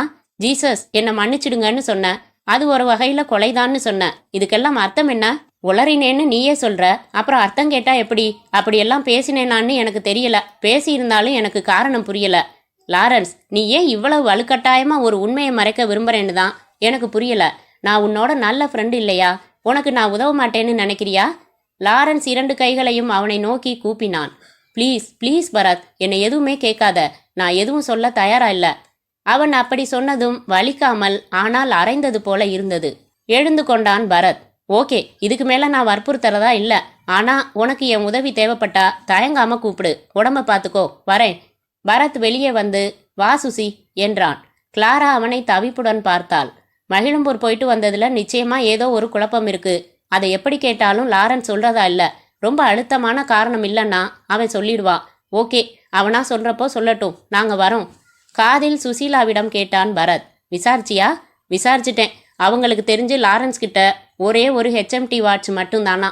பழைய வாட்ச் எதுவும் வீட்டில் இருந்ததா ஞாபகம் இல்லையா. அதே மாதிரி பவளம் பதிச்ச மோதிரம் எதுவும் வீட்டில் இல்லவே இல்லையா. That means what Susi? Lawrence அந்த வாட்சையும் மோதிரத்தையும் கீழே கடந்து எடுத்திருக்கணும். போலீஸில் ஒப்படைக்கிறதுக்கு பதிலாக ஏழைகள் கிட்ட ஒப்படைக்கலாமேன்னு உதவும் கரங்களுக்கு போயிட்டாரு. நோ, அது இல்லை. நியூட்டன் கிட்ட இருந்து தகவல் வரட்டும். நான் ஒரு தியரி சொல்கிறேன். அத்தியாயம் 13.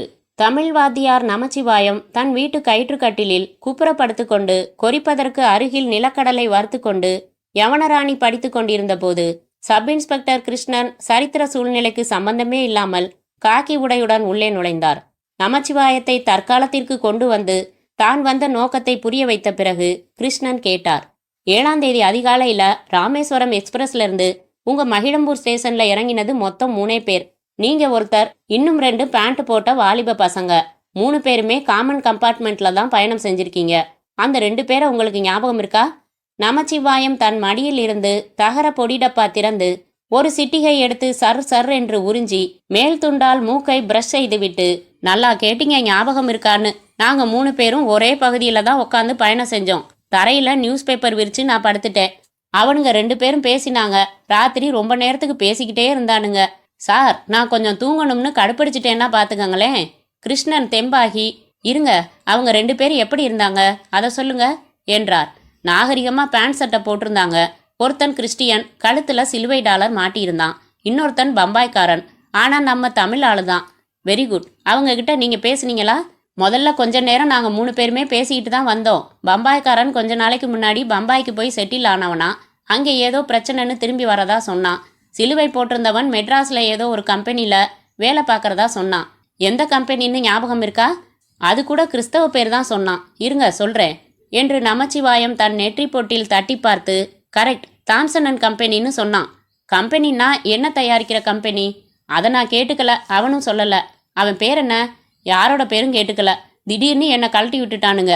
அவனுங்க 2 பேரும் இங்கிலீஷில் பேச ஆரம்பிச்சிட்டானுங்க. வேணும்னே என்னை அலட்சியப்படுத்தின மாதிரி இருந்துச்சு. நமக்கு இங்கிலீஷ் அவ்வளவு புரியறதில்ல. சரிதான் போங்கடான்னு நான் பேப்பரை விரித்து படுத்துட்டேன். அப்புறம் தான் சொன்னேனே, லொட லொடன்னு பேசிக்கிட்டே இருந்தானுங்க. நான் தூங்கணும்னு சொன்னதும் நிறுத்திட்டானுங்க. அதுக்கப்புறம் முழுக்க அவங்க இங்கிலீஷில் தான் பேசிக்கிட்டாங்களா? ஆமாம், 2 பேருக்கும் தமிழ் தெரியும். அப்புறம் எதுக்கு பெரிய துரை மாதிரி இங்கிலீஷில் பேசணும்?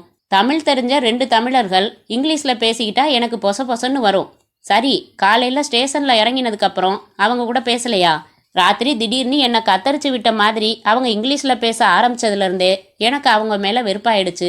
நான் ஸ்டேஷன் மாஸ்டர்கிட்ட 2 வார்த்தை பேசிட்டு ஸ்டேஷன் ரூமில் நான் வச்சுட்டு போயிருந்த என் சைக்கிள் எடுத்துக்கிட்டு ஊருக்குள்ளே வந்துட்டேன். கடைசியாக அவங்கள பார்த்தப்போ அவங்க 2 பேரும் என்ன பண்ணிக்கிட்டு இருந்தாங்க? 2 பேரும் ஸ்டேஷனை விட்டு வெளியில் வந்து பேசிக்கிட்டே ஏரியை பார்க்க நடந்துக்கிட்டு இருந்தாங்க. புதர் பக்கம் ஒதுங்கிறதுக்காக போகிறாங்கன்னு நினச்சிக்கிட்டு நான் சைக்கிளை மிதிச்சுக்கிட்டு வந்துட்டேன். அப்போது ஏரிக்கரையில் வேற யாராவது இருந்தாங்களா? அவ்வளவு விடிகாலையில் யார் இருப்பா? சரி, 2 பேரும் மகிழம்பூருக்கு வர்றாங்கன்னு உங்களுக்கு தெரியும். ஒருத்தன் மெட்ராஸ்காரன், ஒருத்தன் பம்பாய்க்காரன். அவங்களுக்கு இங்கே மகிழம்பூரில் என்ன காரியம் இருக்க முடியும்னு உங்களுக்கு தோணலையா? என்ன விஷயமா எங்கள் ஊருக்கு வர்றீங்கன்னு கேட்கலையா? கேட்கணும்னு மனசு துடிச்சுது. ஆனால் அவங்க என்ன அவமானப்படுத்துகிற மாதிரி நடந்துக்கிட்டதால இவனுங்க கிட்ட நமக்கு என்ன பேச்சு வேண்டி கிடக்கு, வந்துட்டு போகிறாங்கன்னு கம்முன்னு இருந்துட்டேன். கிருஷ்ணன் அவரை மடக்கி மடக்கி எத்தனை விதமாக கேட்டாலும் புதிய தகவல்கள் எதுவும் கிடைப்பதாக தெரியவில்லை. கிருஷ்ணன் நன்றி சொல்லி கும்பகோணம் ஸ்டேஷனுக்கு திரும்பிய போது அவரை உற்சாக முகத்துடன் வரவேற்றார் இன்ஸ்பெக்டர் ராமமூர்த்தி. பாம்பேலேருந்து தகவல்கள் வந்திருக்கு. செத்தவன் பேரு கார்த்திகேயன். மகிழம்பூர் அவனோட சொந்த கிராமம். எப்போ பாம்பே போனான்னு தெரியல. அங்கே ஒரு கம்பெனியில் ரெப்பு வேலை. அழகான பொண்டாட்டி. அவன் மனோகர்னு ஒருத்தனோட ஓடி போயிட்டா. மனசு வெறுத்து இவன் பாம்பே வீட்டை காலி செஞ்சுட்டு கிராமத்துக்கு திரும்பி இருக்கான். இதான் அவன் பின்னணி. ஓடிப்போன அவன் பொண்டாட்டி அந்த மனோகர் பற்றி தீவிரமாக விசாரிச்சுக்கிட்டு இருக்காங்க. கிருஷ்ணன் தமிழ் வாத்தியாரிடம் சேகரித்த தகவல்களை சொன்னார். அப்படின்னா 2 பேரும் சேர்ந்து ஏரியை நோக்கி போனதை அவர் பார்த்துருக்காரு சார். பாம்பேலேருந்து காலி பண்ணிட்டு வந்த கார்த்திகேயன் கொஞ்சம் கணிசமாக பணம் எடுத்துட்டு வந்திருக்கணும். பயணத்தில் அவங்கிட்ட பேச்சு கொடுத்து அதை தெரிஞ்சுக்கிட்ட இந்த மெட்ராஸ்காரன் குளிச்சுட்டு போகலாம்னு சொல்லி கார்த்திகேயனை தண்ணியில் இறக்கி இருக்கணும். அப்புறம் அவனை தண்ணிக்குள்ளே அமுக்கி கொன்னுட்டு வாட்சு மோதிரம் பணம் எல்லாத்தையும் எடுத்துக்கிட்டு பெட்டியை தூக்கி ஏரியில் வீசிட்டு சைலண்ட்டாக புறப்பட்டு போயிருக்கணும். கரெக்டாக இருக்குது கதை. மெட்ராஸ்காரனை எப்படி பிடிக்கிறது? அவனை பற்றி என்ன தகவல் இருக்குது? 2 முக்கியமான தகவல்கள் இருக்குது சார். 1, அவன் கழுத்தில் சிலுவை அணிஞ்ச கிறிஸ்தவன். 2, மெட்ராஸில் தாம்சன் அண்ட் கம்பெனியில் வேலை பார்க்குறவன். மெட்ராஸில் எத்தனையோ தாம்சன் அண்ட் கம்பெனி இருக்கலாம் கிருஷ்ணன். ஒவ்வொன்றா விசாரிக்கணும் சார். 7ஆம் தேதி வெள்ளிக்கிழமை அன்னைக்கு கம்பெனியில் லீவ் போட்ட கிறிஸ்டியன் ஸ்டாஃப் யாருன்னு விசாரிக்கணும். அப்புறம் நம்ம தமிழ் வாத்தியார் அவன் முகம் பார்த்து கன்ஃபார்ம் செஞ்சிடுவாரு. ரைட்டு, நீங்கள் இன்னைக்கே மெட்ராஸுக்கு புறப்படுங்க. தேவைப்பட்டா அங்கே உதவி வாங்கி அரெஸ்ட் பண்ணி கும்பகோணத்துக்கு கூட்டிட்டு வந்துருங்க என்றார் இன்ஸ்பெக்டர் ராமமூர்த்தி. அத்தியாயம் 14. Moonlight detective agencies. ஃபோன் ஒலித்தது. பரத் எடுத்து, ஹலோ, நியூட்டன் பேசுகிறேன், பேசுங்க. நீங்கள் ஆசைப்பட்ட மாதிரியே மகிழம்பூரில் ஏரியில் ஒரு பிணம் கிடச்சிதான் பரத். நான் ஆசைப்பட்டேனா? விபரமாக சொல்லுங்க சார். முதல்ல போஸ்ட்மார்ட்டம் ரிப்போர்ட் படி 7ஆம் தேதி காலையில் அந்த ஆசாமி தண்ணியில் மூச்சு திணறி இறந்திருக்கணும். பேர் கார்த்திகேயன். பம்பாயிலேருந்து மெட்ராஸ் வந்து மெட்ராஸ்லேருந்து 6ஆம் தேதி புறப்பட்டு போயிருக்கான். அவனோட மெட்ராஸ்லேருந்து வேற ஒருத்தன் டிராவல் பண்ணியிருக்கான். 2 பேரும் மகிழம்பூரில் இறங்கியிருக்காங்க. 2 பேரும் அந்த ஏரியை நோக்கி நடந்து போனதை பார்த்த சாட்சி இருக்கு. அதுக்கப்புறம் என்ன நடந்ததுன்னு சரியா தெரியல. பம்பாய்க்காரன் போனமா மிதந்திருக்கான். போலீஸ்காரன் அவனை கொலை செஞ்சுட்டு அவனோட பணம், ரிஸ்ட் வாட்ச், மோதிரம் இதெல்லாம் திருடிக்கிட்டு கம்பி நீட்டி இருக்கணுங்கிறது கும்பகோணம் இன்ஸ்பெக்டரோட தியரி. என்னென்ன பொருள் சொன்னீங்க? பணம், ரிஸ்ட் வாட்ச், மோதிரம். அந்த மெட்ராஸ்காரன் யாருன்னு கண்டுபிடிச்சிட்டாங்களா? இன்னும் இல்லை. அவனை பிடிக்கிறதுக்கு உதவுற சில தகவல்களோட அங்கேருந்து ஒரு சப் இன்ஸ்பெக்டர் புறப்பட்டு நாளை காலையில் இங்கே வந்து அலைய போகிறாராம். இப்போ என்ன கொஞ்சம் கேட்க விடுறீங்களா? இந்த மகிழம்பூர் கொலை வழக்கில் மூன்லைட் எந்த வகையில் மூக்க நீட்டுது பரத்? நேரில் நாளைக்கு சொல்கிறேனே. பரத், குற்றவாளியை மறைக்கிறதும் கிரிமினல் குற்றம். குற்றவாளியா இல்லையானே குழப்பம் சார். தெளிவு பண்ணிக்கிட்டதுக்கப்புறம் உங்ககிட்ட சொல்லாமலா? அப்புறம் இன்னொரு உதவி வேணுமே. என்ன? மெட்ராஸுக்கு வர போலீஸ் அதிகாரியை நாளைக்கு சாயங்காலமாக நாங்கள் பார்த்து பேசணுமே. ஏற்பாடு செய்ய முடியுமா? செஞ்சிடலாம். இன்ஃபர்மேஷன் தரப்போறீங்களா? சரியான இன்ஃபர்மேஷன் தெரிஞ்சுக்கணும். நழுவல் மன்னன்யா என்ற நியூட்டன் சற்றே எரிச்சலாய் ஃபோனை வைத்ததும் பரத் ஃபோன் விபரத்தை 3இல் 1 பங்காக சுருக்கி சுசீலாவின் மூளையில் வரைந்தான். வாட்ச், மோதிரம் டேலி ஆகுது. லாரன்ஸ் கொலை செஞ்சிருப்பாரோ பரத்? பேத்தாத சுசி, இவன் என்ன காசுக்கு பஞ்சத்தில் இருக்கானா? மாதம் 5000 சம்பளம் வாங்குறவன். ரயிலில் கூட வர்ற ஒருத்தனை கொலை செஞ்சு பணம் நகையை திருடுற அல்ப புத்தி, திருடுற புத்தி, அதுக்காக கொலை செய்கிற ஈன புத்தி இவனுக்கு கிடையாது. ஆனால் லாரன்ஸ் ஜுரத்தில் கொலைன்னு சொன்னாரே. யோசி, கொலைன்னு சொல்லலை, அது ஒரு வகையில் கொலைதான்னு சொன்னதாதான் கிளாரா சொன்னாங்க. 2க்கும் பயங்கரமான வித்தியாசம் இருக்கு. ஜீசஸ் என்ன மன்னிக்கணும்னு ஏன் சொன்னாரு? பாவ மன்னிப்பு கேட்கணும்னு ஏன் எழுதி வச்சிருக்காரு? அதெல்லாம் தான் குழப்புது. கெடிகாரம் மோதிரத்துக்காக இவன் கொலை செஞ்சிருக்க வாய்ப்பு 1% கூட இல்லை சுசி. சுத்த பேத்தலான கோணம் அது. அப்படி திருடுறதுக்காக கொலை செஞ்சிருந்தா அதை ஏழைகளுக்கு இலவசமாக கொடுக்க சொல்லுவானா ஒருத்தன்? அதுவும் இடிக்கிற பாயிண்ட் தான். ஆனால் போலீஸ் இவனை சந்தேகப்படுது சுசி. இவன் ரிசர்வ் செய்யாமல் காமன் கம்பார்ட்மெண்ட்டில் போனதால ஈஸியாக நெருங்கி வர முடியலை. நாளைக்கு அந்த சப் இன்ஸ்பெக்டரை சந்தித்து என்ன பேச போகிறோம்? கேஸை நேரடியாக விசாரித்த அவர்கிட்ட இருந்து விபரமாக தகவல் தெரிஞ்சுக்க முடியும் சுசி. அதை விட இன்னொரு வழி இருக்குது. என்ன? நாளை காலையில் நேராக போய் லாரன்ஸை பார்க்குறது, உடச்சி பேசுறது. எப்பா, உன் கழுத்துக்கு தூக்கு கைத்தை எடுத்துக்கிட்டு போலீஸ்காரங்க வந்துக்கிட்டு இருக்காங்க. என்ன நடந்துச்சுன்னு இப்போவாவது சொல்லி தொலைன்னு கேட்கலாம் பரத். ரைட், அவன் சொல்கிறதா இல்லை, இருந்தாலும் கடைசி முயற்சியாக ஒரு தடவை கேட்டுடலாம். அத்தியாயம் 15. மறுநாள் காலை 10 மணிக்கு சுசீலா தயாராய் காரில் காத்திருக்க பரத் வந்து ஏறப்போன சமயம் ரவி ஓடி வந்தான். சார், உங்களுக்கு ஃபோன், யாரோ கிளாரான்னு பேசுகிறாங்க. அவங்க வீட்டுக்கு தான் புறப்பட்டு இருக்கோம். பரத் மீண்டும் அலுவலக அறைக்கு நடக்க சுசீலா தொடர்ந்தாள். ஹலோ, பரத் ஹியர் என்றான் தனியாயிருந்த ரிசீவரை எடுத்து. சார், நீங்கள் உடனே வீட்டுக்கு வாங்களேன், எனக்கு ரொம்ப பயமாக இருக்கு. அவரை ரூமுக்குள்ளே பூட்டி வச்சிருக்கேன். என்னது, பூட்டி வச்சிருக்கீங்களா? என்னாச்சு? காலையில் நல்லா தான் இருந்தாரு. வெளியில் போயிட்டு வரேன்னு 7 மணிக்கெல்லாம் பைக்கை எடுத்துக்கிட்டு எங்கேயோ போயிட்டு 9 மணிக்கு வந்தாரு. வர்றப்ப சிரிச்சுக்கிட்டே வந்தாரு. அப்புறம் ரூமில் நுழைஞ்சு விடாமல் சிரிச்சுக்கிட்டே இருந்தாரு. எனக்கு எதுவும் புரியல. ரூமில் இருக்கிற சாமானெல்லாம் எடுத்து போட்டு உடைக்கிறாரு, சிரிக்கிறாரு, என்னென்னமோ சொல்கிறாரு. நீங்கள் உடனே வாங்க சார் ப்ளீஸ். நான் டாக்டருக்கும் ஃபோன் பண்ணிட்டேன். பரத் போனை வைத்ததும் சுசீலாவுக்கு விளக்க கூட நேரம் எடுத்துக்கொள்ளாமல் காருக்கு விரைந்தான். சில நிமிடங்களில் அவர்கள் லாரன்ஸின் வீட்டில் இருந்தார்கள். லாரன்ஸ் தன் படுக்கை அறை அருகில் இருந்த ஜன்னல் வழியாக இவர்களை பார்த்து, வாடா நண்பா, இனிமே எனக்கு கவலையே இல்லை, ஜீசஸ் என்ன மன்னிச்சிட்டாரு என்றான். 2 கைகளையும் உயர்த்தி குதித்தான். கட்டிலில் இருந்த தலையணைகளை எல்லாம் எடுத்து உயரே உயரே எறிந்தான். கீழே விழுந்த அவற்றை மீண்டும் மீண்டும் பொறுக்கி கூரையில் எறிந்தான். என்னங்க இது என்றான் பரத் அதிர்ச்சியுடன். இப்படித்தான் அரை மணி நேரமா பண்ணிட்டு இருக்காரு சார். டாக்டர் வந்து பார்த்துட்டு, சாரிம்மா புத்தி பிசகி இருக்குன்னு நினைக்கிறேன், மென்டல் ஹாஸ்பிட்டலுக்கு சொல்லி வர சொல்றேன்னுட்டு போயிட்டாரு. காலையில எங்கே போனாரு என்றாள் சுசீலா. தெரியலையே. பரத் ஜன்னலை நெருங்கி, லாரன்ஸ் என்னப்பா இதெல்லாம், ஏன் இப்படி கூத்தடிக்கிற, பாரு உன் ஒய்ஃபு எவ்வளவு கலங்கி போயிருக்காங்க பாரு என்றான். லாரன்ஸ் சிரித்து, கூத்தடிக்கிறேனா, என்ன ஜீசஸ் மன்னிச்சிட்டாரே, கூத்தடிக்காம எப்படி இருக்கிறது என்று மேலும் சிரித்தான். காலையில எங்கடா போன? ஜீசஸ் கிட்ட. பாதிரியார்கிட்ட மன்னிப்பு கேட்டா அது ஜீசஸ் கிட்ட கேட்ட மாதிரி தானே. கேட்டுட்டேன், மன்னிப்பு கேட்டுட்டேன். இனிமே கவலை இல்ல. நான் கொலை செய்யலப்பா, நான் கொலையே செய்யலப்பா. ஏ போலீஸ், என்கிட்ட வந்தா ஜீசஸ் கிட்ட சொல்லி முட்டிக்கு முட்டி தட்ட சொல்லுவேன். நான் கொலை செய்யல, அதை முதல்ல தெரிஞ்சுக்கோ. சட்டம் என்னையா சட்டம்? என் ஜீசஸ் மன்னிச்சிட்டாரு. போங்கடா வெங்காயம். இயேசுவே, எங்கள் இயேசுவே, வாழ வைக்க வந்த இயேசுவே, கிளாரா என் இனிய மனைவியே, நீ கவலைப்படாதே. எதிரிகள் ஒழிந்தார்கள், சந்தேகப்படாதே. நான் கொலை செய்யலன்னு நம்ம இயேசு சாமியே சொல்லிட்டாரு. சிரி, நான் பாரு எப்படி சிரிக்கிறேன். பரத் கலங்கி நிற்க விம்மலுடன் கிளாரா அழத் துவங்கினாள். சில நிமிடங்களில் மென்டல் ஆஸ்பத்திரியின் வேன் வந்து வீட்டு வாசலில் நின்றது. ஃபாதர் ஹிருதயராஜ் ஒல்லியாய் உயரமாய் இருந்தார். வெள்ளை கலந்த தாடி வைத்திருந்தார். தன் மகளை அழைத்து பரத் சுசீலாவுக்கு டீ கொடுக்க சொன்னார். பரத் விவரித்ததும் அமைதியாக சிரித்தபடி சொன்னார். தேவ சபையில் ஜீசஸிடம் சொல்லப்படும் பாவ மன்னிப்பாக கருதி அவர்கள் என்னிடம் சொல்கிறார்கள். நான் ஒரு தபால் அதிகாரி போல ஒரு தூதுவன்தான். பாவச் செய்திகளை முதலில் நான் ஏற்று அதை தேவனின் செவிகளில் சேர்த்து விடுகிறேன். பாவ மன்னிப்பு என்று வந்து சொல்லப்படும் செய்திகள் யாவும் இரகசியமானவை. நீங்கள் சொன்ன லாரன்ஸ் என்னிடம் சொன்ன விபரங்களை நான் வெளியில் சொல்லக்கூடாது. அது தேவ குற்றம். மனித மனதிற்கு மறக்கிற ஆற்றல் இல்லை.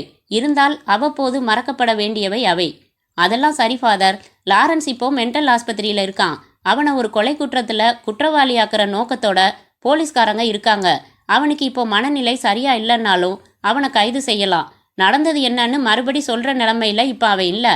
அதனால நீங்க அவன் சொன்ன பாவ மன்னிப்புல சொல்லக்கூடிய அளவுக்காவது சொன்னீங்கன்னா உண்மை புரியும். அவனை சட்டத்திலிருந்து காப்பாற்ற முடியும் என்று பவ்யமாக சொன்னான் பரத். ஃபாதர் ஹிருதயராஜ் சிரித்து, திருட்டில் 5 ரூபாய் திருடுவதற்கும் 50 ரூபாய் திருடுவதற்கும் ஏதாவது வித்தியாசம் இருக்கிறதா மைசன் என்றார். இல்ல ஃபாதர், அது போலத்தான். பாவ மன்னிப்பாக சொல்லப்பட்ட ஒவ்வொரு வார்த்தையும் ரகசியமானது. எதுவும் நான் சொல்ல இயலாது மைசன். ஏமாற்றத்துடன் விடைபெற்று ஃபாதரின் வீட்டிலிருந்து வெளியே வந்ததும், என்ன பரத், ஃபாதர் இப்படி சொல்றாரு, துப்பாக்கியை காமிச்சு கேட்டா கூட சொல்ல மாட்டார் போலிருக்கே என்றாள் சுசீலா. அது அவங்களோட மத கோட்பாடு சுசி. சரி இருக்கட்டும். இப்போ சாதாரண மனநிலையில லாரன்ஸ் இருந்தா இவரை கெஞ்ச போறதில்ல. என்ன நடந்துச்சுன்னு உண்மை தெரிஞ்ச ஒரே ஆள் ஃபாதர் தான். ஆனா அவர் சொல்ல மாட்டாரு. இப்ப என்னதான் செய்யறது? யோசிப்போம். உன்னை கிளாரா வீட்டில் விடுறேன். நீ அவங்களுக்கு ஆறுதல் சொல்லிக்கிட்டு துணையாரு என்ற பரத் காரை ஸ்டார்ட் செய்தான். அத்தியாயம் 16. சென்னை வந்து சேர்ந்த சப் இன்ஸ்பெக்டர் கிருஷ்ணன் தான் வாடகைக்கு எடுத்த லாட்ஜ் அறையில் பல் துளக்கின அடுத்த காரியமாக ரூம் பையனிடம், ஒரு காப்பியும் மெட்ராஸ் டெலிஃபோன் டைரக்டரையும் எடுத்துட்டு வா என்றார். அவை வருவதற்குள் அவசரமாக குளித்து முடித்தார். காப்பியை பருகியபடி டைரக்டரியை புரட்டி தாம்சன் அண்ட் கம்பெனி என்ற பெயரை தேடினார். மொத்தம் 3 கம்பெனி தான் அந்த பெயரில் இருந்தன. 3 கம்பெனிகளின் போன் நம்பர்களையும் விலாசங்களையும் தனி காகிதத்தில் குறித்து கொண்டார். அறைக்கே வரவழைத்து டிஃபன் சாப்பிட்டு விட்டு புறப்பட்டார். ஒரு ஆட்டோ அமர்த்தி கொண்டு மண்ணடியில் இருந்த முதல் தாம்சன் கம்பெனிக்கு வந்து சேர்ந்தபோது மணி 9:30. 10 மணி ஆபீஸிற்கு ஒரே ஒரு பியூனை தவிர வேறு யாருமே வந்திருக்கவில்லை. அவனிடம் அந்த ஆபீஸில் மொத்தம் 46 பேர் வேலை பார்க்கிறார்கள் என்பதை மட்டுமே விசாரிக்க முடிந்தது. கிருஷ்ணன் விதியே என்று அந்த கம்பெனியின் சென்ற வருடத்து ஆண்டறிக்கை புத்தகத்தை புரட்டியபடி ரிசப்ஷனில் அமர்ந்து காத்திருந்தார். 10:15க்கு மொத்த அலுவலகமும் நிரம்பியிருந்தது. பிறகு கிருஷ்ணன் மேனேஜரின் அறைக்கு சென்று காலை வணக்கம் சொல்லி தன்னை அறிமுகப்படுத்தி கொண்டு, உங்க ஆபீஸ்ல உள்ள ஸ்டாஃப்ல எத்தனை பேர் கிறிஸ்டியன்ஸ் என்றார். 2 பேர் தான் கிறிஸ்டியன்ஸ். அவங்க பேரும் வயசும் சொல்ல முடியுமா? ஒருத்தர் மேத்யூ, 50 வயசுக்கு மேல இருக்கும், சீனியர் அக்கவுண்டன்ட். இன்னொருத்தர் ஜோசப் குமார், 30 வயது கிளார்க். ஜோசப் குமார் போன வாரம் வெள்ளிக்கிழமை, அதாவது 7ஆம் தேதி ஆபீஸுக்கு வந்தாரா வரலையான்னு தெரியணும் சார். அவர் ரொம்ப ரெகுலராச்சே. எதுக்கும் அட்டெண்டன்ஸ் ரெஜிஸ்டர் பார்த்து சொல்லிடுறேன் என்று மணி அடித்து முதலில் பியூனை வரவழைத்து பிறகு உதவி மேனேஜர் அறையில் இருந்து அந்த ரெஜிஸ்டரை வரவழைத்து பார்த்துவிட்டு, ஓஎஸ் வந்திருக்காரே என்றார். முகம்பாடின கிருஷ்ணன் எதற்கும் அந்த ஜோசப் குமாரை அறிமுகப்படுத்த சொல்லி பொதுவாக கொஞ்சம் பேசி பார்த்து, மகிழம்பூர் தெரியுமா என்று கேட்க, பெரம்பூர் தான் தெரியும் என்றார் அவர். கிருஷ்ணன் மற்றொரு ஆட்டோவில் மற்றொரு தாம்சனுக்கு வந்து சேர்ந்து அந்த மேனேஜரிடம் அதே கேள்வியை கேட்க, மொத்தம் 7 கிறிஸ்டியன்ஸ் ஒர்க் பண்ணுறாங்க. அதில் 7ஆம் தேதி யார் வேலைக்கு வரலன்னு பார்க்கணும் சார். 7ஆம் தேதி வெள்ளிக்கிழமை தானே? அட்டண்டன்ஸ் ரெஜிஸ்டர் எல்லாம் எனக்கு பார்க்கவே வேண்டியதில்லை. அன்னைக்கு லாரன்ஸ் ஒருத்தர் மட்டும்தான் லீவு, மற்ற எல்லாரும் வந்திருந்தாங்க. கிருஷ்ணன் அளவோடு மகிழ்ந்து விட்டு, அவருக்கு வயசு என்ன இருக்கும் சார், எதுக்காக லீவ் போட்டாரு என்றார். என்ன 28 29 தான் இருக்கும். மகிழம்பூரில் குத்தகைக்கு விட்டுருக்கிற நிலத்தை விற்கிறது சம்பந்தமா 2 நாள் வெள்ளியும் சனியும் லீவ் போட்டுட்டு போயிருந்தாரு. ஆனால் சனிக்கிழமை டியூட்டிக்கு வந்துட்டாரு. யுரேகா என்று கத்த வேண்டும் போல் இருந்தது. லாரன்ஸ் ஆள் எப்படி என்று விசாரித்தார். நல்ல விதமாக சொல்லப்பட்டார். பிறகு அவரை நான் பார்க்கணும் என்றார். அவர் நேற்றும் வரல, இன்னைக்கும் வரல. ஃபீவர்னு அவர் ஒய்ஃப் ஃபோன் பண்ணி லீவ் சொன்னாங்க. எனக்கு வீடு அட்ரஸ் வேணுமே என்று பரபரப்பாக எழுந்து கொண்டார் கிருஷ்ணன். அத்தியாயம் 17. அந்த இளைஞன் சட்டையை பேண்டிற்குள் செலுத்தி குளிர் கண்ணாடி அணிந்திருந்தான். Canvas shoe அணிந்திருந்தான். அந்த சர்ச்சுக்குள் நுழைந்தான். காலியாக இருந்தது. ஜீசஸ் சிலைக்கருகில் சில மெழுகுவர்த்திகள் சுடர்விட்டன. சுற்றும் முற்றும் பார்த்தான். வாட்ச்மேன் அவனை அணுகி என்ன வேணும் என்றதற்கு, நான் அவசரமா ஒரு பாவ மன்னிப்பு கேட்டாகணும், பாதிரியார் இருக்காரா என்றான். போய் அந்த மர கேபின்ல வெயிட் பண்ணுங்க, ஆபீஸ்ல தான் இருக்காரு, போய் கூட்டிட்டு வரேன். அருகில் இருந்த அலுவலக அறையில் போனில் பேசிக் கொண்டிருந்த ஃபாதர் ஹிருதயராஜிடம் வந்த வாட்ச்மேன் அவர் பேசி முடிக்க காத்திருந்து பிறகு சொன்னான். ஃபாதர் உடனே எழுந்து ஃபேனை அணைத்துவிட்டு பாவ மன்னிப்பு சொல்லும் கேட்கும் மர கேபினுக்கு பைபிள் புத்தகத்துடன் நடந்தார். நெஞ்சின் குறுக்கே சிலுவை போட்டுக்கொண்டு தனது பகுதியில் இருக்கும் நாற்காலியில் அமர்ந்து, சகல ஜீவராசிகளையும் ரட்சிக்கும் கர்த்தர் உன் பாவங்களை போக்கி அருள் புரியட்டும், சொல் மகனே என்றார். அவன் கனைத்து கொண்டு துவங்கினான். ஃபாதர், நான் ஒரு நடுத்தர வர்க்கத்து பையன், இளங்கோ என் பேர். நான் ஒரு பொண்ணை காதலிச்சேன். கல்யாணம் செய்துக்க போறோங்கிற நம்பிக்கையில அத்துமீறி பழகிட்டோம். அதனால இப்போ அவ கர்ப்பமா இருக்கா. இந்த சூழ்நிலையில என் வீட்டில் எனக்கு வேற ஒரு பொண்ணை கல்யாணம் செய்து வைக்க தீர்மானிச்சிருக்காங்க. நான் எங்க காதலை பத்தி சொல்லி பார்த்தேன், அவங்க கேட்கல. அவங்க முடிவுக்கு எதிராக நான் நடந்துக்கிட்டா அப்பா அம்மா 2 பேரும் தற்கொலை செஞ்சுக்குவோம்னு சொல்லி மிரட்டுறாங்க. இந்த சூழ்நிலையில பாசமா காதலா எது முக்கியம்னு தடுமாறி கடைசியில வீட்டில் பார்த்துருக்கிற பொண்ணை கல்யாணம் பண்ணிக்கிறதுன்னு தீர்மானிச்சுட்டேன். இது நான் அந்த பொண்ணுக்கு செய்கிற பெரிய துரோகம்தான். ஆனால் வேற வழி இல்லை. இந்த பாவத்துல இருந்து எனக்கு மன்னிப்பு கிடைக்குமா ஃபாதர்? ஃபாதர் சற்றே தடுமாறி போனார். உன் முடிவு தப்பாக எனக்கு தெரிகிறது மகனே. நல்ல வேளையாக அந்த வீட்டில் பார்த்த பெண்ணை திருமணம் செய்து கொள்வதற்கு முன்பு இங்கு வந்தாயே. செய்த பாவம் போதும், மேலும் பாவம் செய்ய வேண்டாம் மகனே. ஒரு பெண்ணுக்கு செய்யும் துரோகத்தை விட பெரிய பாவம் எதுவும் இல்லை. காதலித்த பெண்ணையே துணிந்து மனம் செய்து கொள். பிறகு உன் பெற்றோரை சமாதானப்படுத்தி விடலாம். நான் வேண்டுமானாலும் வந்து சொல்கிறேன் மகனே. ஃபாதர், நான் இங்கே வந்தது ஆலோசனை கேட்கறதுக்காக இல்லை, பாவ மன்னிப்பு கேட்கறதுக்காகத்தான். எனக்கு பார்த்துருக்கிற பொண்ணுக்கு 100 பவுன் நகை போட்டு எனக்கு பைக்கு வேற வாங்கி தராங்க. அதனால நான் ஏற்கனவே முடிவெடுத்தாச்சு ஃபாதர். என்னப்பா, நான் காதலிச்சு துரோகம் பண்ற பொண்ணு வேற யாரும் இல்லை, உங்க மக ஜோஸ்பின் தான் ஃபாதர்.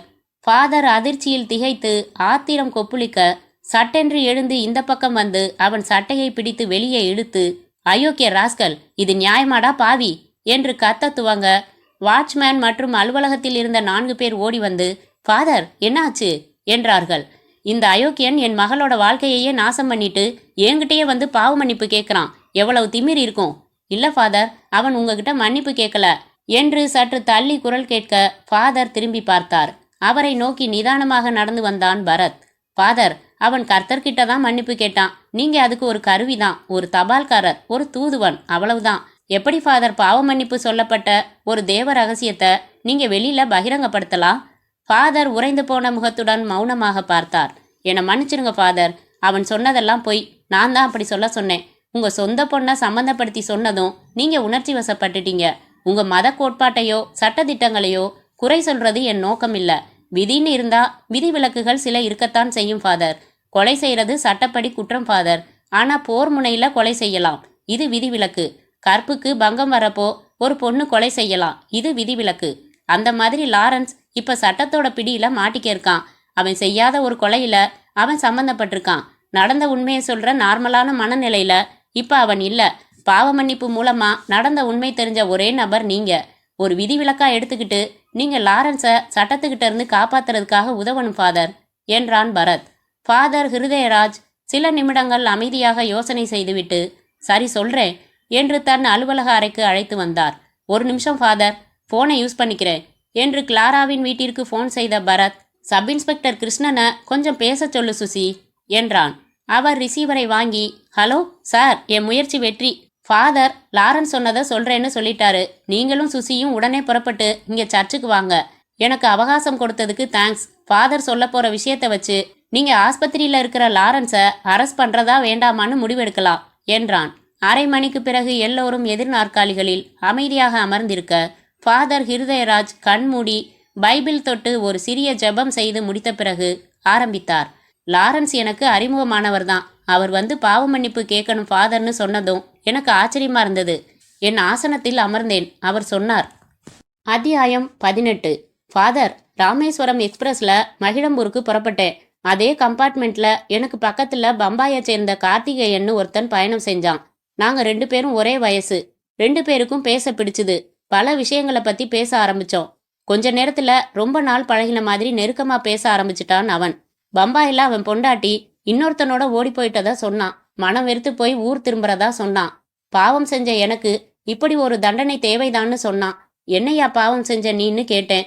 அவன் அதுக்கு அதிர்ச்சியான ஒரு சம்பவத்தை சொன்னான். பம்பாய்க்கு போறதுக்கு முன்னாடி அவன் மெட்ராஸ்ல ஒரு பிரைவேட் ஆஸ்பத்திரியில வார்டு பாயா வேலை பார்த்திருக்கான். அப்போ வயிற்று வலின்னு சொல்லி ஒரு பொண்ணு தனி ஸ்பெஷல் வார்டுல தங்கி ட்ரீட்மெண்ட் எடுத்துக்கிட்டு இருந்திருக்கு. அந்த பொண்ணு ரொம்ப அழகா இருந்தாலாம். இவனுக்கு மனசுல சைத்தான் புகுந்துடுச்சு. நைட் டியூட்டி பார்க்குற சமயத்துல டாக்டர் கோட்டு ஸ்டெத் எல்லாம் வச்சுக்கிட்டு ஒரு மயக்க மருந்து கலந்த ஊசியும் எடுத்துக்கிட்டு டாக்டர் மாதிரி அந்த ரூமுக்குள்ள நுழைஞ்சிருக்கான். அந்த பொண்ணு இவன் டாக்டர் இல்லைன்னு புரிஞ்சு கத்த பார்த்துருக்கா. அவளை தடுத்து வலுக்கட்டாயமா ஊசி போட்டு மயக்கமடைய வச்சதோட இல்லாம அவளை அனுபவிச்சிருக்கான். உடனே ராத்திரியோட ராத்திரியா ஊரை விட்டே ஓடி பம்பாய்க்கு ரயில் ஏறிட்டான். ஊருக்கு போயிட்டு மெட்ராஸ் போய் அந்த பொண்ணை தேடி பிடிச்சு அவ காலில் விழுந்து மன்னிப்பு கேட்க போறதாகவும் அவ சம்மதிச்சா கல்யாணம் பண்ணிக்க போறதாகவும் சொன்னான் கார்த்திகேயன். எனக்கு பேயறிஞ்ச மாதிரி ஆயிடுச்சு. என் வாழ்க்கையில இவ்வளவு பெரிய அதிர்ச்சிய நான் சந்திச்சதே இல்ல ஃபாதர். ஏன்னா அவன் கெடுத்துட்டு ஓடின பொண்ணு என்னோட சொந்த அத்தை பொண்ணு கிளாரா. சம்பவத்தை வெளியில சொன்னா மானம் போயிடும்னு நாங்க நினைச்சோம். ஆஸ்பத்திரியோட பேர் கெட்டு போயிடும்னு டாக்டர்களும் கெஞ்சி கேட்டுக்கிட்டாங்க. அதனால நாங்க போலீஸ்ல கம்ப்ளைண்ட் எதுவும் கொடுக்கல ஃபாதர். கிளாரா பிரம்ம பிடிச்சவ மாதிரி இருந்தா. நான் அவளுக்கு ஆறுதல் சொன்னேன். அந்த சம்பவத்தையே மறந்துடுன்னு சொன்னேன். நடந்த சம்பவத்தை யார்கிட்டையும் சொல்லக்கூடாதுன்னு அவகிட்ட சத்தியம் வாங்கிக்கிட்டு உடனே ஒரு வாரத்துல அவளை நான் கல்யாணம் செஞ்சுக்கிட்டேன். அவளுக்கு அப்படி ஒரு பாதிப்பை ஏற்படுத்தின ஒருத்தனை எதேச்சையா சந்திச்சா எப்படி இருக்கும் எனக்கு? அவன் மேல ஆத்திரமா வந்துச்சு. ஆனா அவன் தப்புக்கு வேற வகையில தண்டிக்கப்பட்டான். அதோட இல்லாம இப்போ திருந்திட்டான்.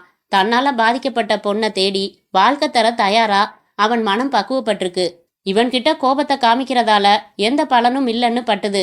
விடிகாலையில இன்னும் இருட்டு விலகாத சமயத்துல மகிழம்பூர் ஸ்டேஷன்ல ரயில் நின்னுது. 2 பேரும் இறங்கி நடந்தோம். என்னோட அதிர்ச்சி எதையும் வெளியில காட்டிக்காம நான் அவனோட பேசிக்கிட்டு நடந்தேன். ஊருக்குள்ள 2 கிலோமீட்டர் நடக்கணும். கொஞ்ச நேரம் கழிச்சு வெளிச்சம் வந்தா மாட்டு வண்டி ஏதாச்சும் வரும், அதுல ஏறி போயிடலாம்னு சொன்னான். சரின்னே. அது வரைக்கும் என்ன செய்யலாம்னு யோசிச்சு ஏரிய பார்த்ததும் குளிக்கலாமான்னு கேட்டான். எனக்கு நீச்சல் தெரியும், ஆனாலும் இப்போ குளிக்க விருப்பம் இல்லைன்னு நான் சொன்னேன். இதுல ஆழமே இல்லை சார், எனக்கு நீச்சல் தெரியாது. இந்த ஏரியில பல தடவை குளிச்சிருக்கேன்னு சொல்லி அவன் சட்டை பேண்ட்டு மோதிரம் கெடிகாரம் எல்லாம் கலட்டி கரையில வச்சுட்டு துண்டோட தண்ணியில இறங்கினான். நான் கரையோரமாவே நின்றுகிட்டு இருந்தேன். திடீர்னு அவனுக்கு கால் வழுக்கி ஏரியோட ஆழமான பள்ளத்துக்கு பக்கம் போய் தத்தளிக்க ஆரம்பிச்சான். அப்பதான் ஃபாதர் எனக்குள்ள ஒரு குரூர புத்தி வந்துச்சு. கிளாராவுக்கு செஞ்ச கொடுமைக்காக கர்த்தர் கொடுக்கிற தண்டனை இதுன்னு மனசுக்குள்ளேயே மனசாட்சி சொன்னுது. நான் ஏன் இவனை காப்பாத்தணும்னு கை கட்டிக்கிட்டு அவன் தவிச்சு தத்தளிச்சு தண்ணியில மூழ்கிறத பார்த்துக்கிட்டு வெறி பிடிச்சவன் மாதிரி நின்னேன் ஃபாதர். கொஞ்ச நேரம் கழிச்சு அவன் பெட்டி பேண்ட்டு சட்டை எல்லாத்தையும் ஏரிக்குள்ள தூக்கி வீசிட்டு கெடிகாரத்தையும் மோதிரத்தையும் மட்டும் யாராச்சும் ஏழைங்களுக்கு கொடுத்துடலாம்னு எடுத்துக்கிட்டு ஊருக்குள்ள போகாமையே மெட்ராஸ் வந்து சேர்ந்துட்டேன். அப்பையிலிருந்து என் மனசு கிடந்து தவிக்குது ஃபாதர். நான் செஞ்சது ஒரு வகையில கொலையா இல்ல ஜீசஸ் அவனுக்கு கொடுத்த தண்டனைய நான் சும்மா மேற்பார்வை பார்த்துக்கிட்டு இருந்தேன். நான் எனக்கு புரியல. இவ்வளவு பெரிய அதிர்ச்சியான சம்பவத்தை என் ஒய்ஃபு கிட்ட எப்படி சொல்ல முடியும்? இல்ல யார்கிட்ட தான் சொல்ல முடியும்? உங்ககிட்ட சொல்லிடலாம்னு தோணுச்சு. சொல்லிட்டேன் ஃபாதர். ஃபாதர் ஹிருதயராஜ் சொல்லி முடித்ததும் சில நிமிடங்கள் அமைதி அந்த அலுவலக அறையில் நிலவியது. பரத் சப் இன்ஸ்பெக்டர் கிருஷ்ணனை பார்த்தான். தேடி வந்து பாவ மன்னிப்பா சொல்ற ஒருத்தன் பொய் சொல்ல மாட்டான். அதனால இதான் நடந்திருக்கு. இப்போ லாரன்ஸ் அவனை காப்பாத்தாம அமைதியா இருந்தது கொலையில சேர்மா சார்? அப்படி அமைதியா இருந்தது தப்புன்னு சட்டம் சொல்லுதோ இல்லையோ, ஜீசஸ் அவனை மனநோயாளியாக்கி தண்டிச்சிட்டாரு. இதுக்கு மேல அவன் மேல சட்டப்பூர்வமா ஏதாவது நடவடிக்கை எடுக்கணும்னா நீங்க உங்க கடமையை செய்யலாம் சார். என்றான். பரத், ஒரு போலீஸ் ஆபீசரா இல்லாம சாதாரண மனுஷனா என்ன லாரன்ஸ் இடத்துல பொருத்தி பார்த்தேன். நிச்சயமா நான் ரயிலுக்குள்ளேயே அவன் கழுத்தை பிடிச்சு நெரிச்சிருப்பேன். லாரன்ஸ் அப்படி செய்யல. தனக்கு பழி உணர்ச்சி உள்ள ஒரு நபர் சாவோட போராடுறப்போ உதவி செய்ய மகானால தான் முடியும். லாரன்ஸ் ஒரு சாதாரண மனுஷன். ஆனா சட்டத்துக்கு இது புரியுமோ புரியாதோ, கொஞ்சம் சிக்கல் தான் இது. அதனால கிருஷ்ணன் டெலிஃபோனை ஃபாதர் அனுமதி பெற்று எடுத்து தன் பக்கம் வைத்து எஸ்டிடி மூலம் கும்பகோணம் ஸ்டேஷனில் இன்ஸ்பெக்டரை தொடர்பு கொண்டு பேசினார். சார், மெட்ராஸ்ல இருக்கிற 3 தாம்சன் அண்ட் கம்பெனிலையும் விசாரிச்சுட்டேன். சந்தேகப்படுற மாதிரி யாரும் இல்ல. கார்த்திகேயனோட பொண்டாட்டியை இழுத்துக்கிட்டு ஓடின மனோகர் தான் இதை செஞ்சிருக்கணும். இல்லைன்னா வேற கோணம் இருக்கலாம். நான் புறப்பட்டு வரேன், நேர்ல பேசிக்கலாம் என்று ரிசீவரை வைத்தார். அவருக்கு கைகுலுக்கி விட்டு புறப்பட்ட பரத், சுசீலா ஆஸ்பத்திரியில் லாரன்ஸை பார்த்துவிட்டு கிளாராவிடம் வந்தார்கள். 10 நாள்ல அவன் குணமாகி நார்மல் ஆயிடுவான்னு டாக்டர் சொன்னாரு. எல்லா பிரச்சனைகளும் முடிஞ்சிடுச்சு. He will be all right. ஆனா ஒன்று, அவன் சரியான பிறகும் என்ன நடந்துச்சுன்னு மட்டும் கேட்டுடாதீங்க. சில சமயம் சில விஷயங்களை தெரிஞ்சுக்காம இருக்கிறது நல்லது என்றான் பரத். முற்றும்.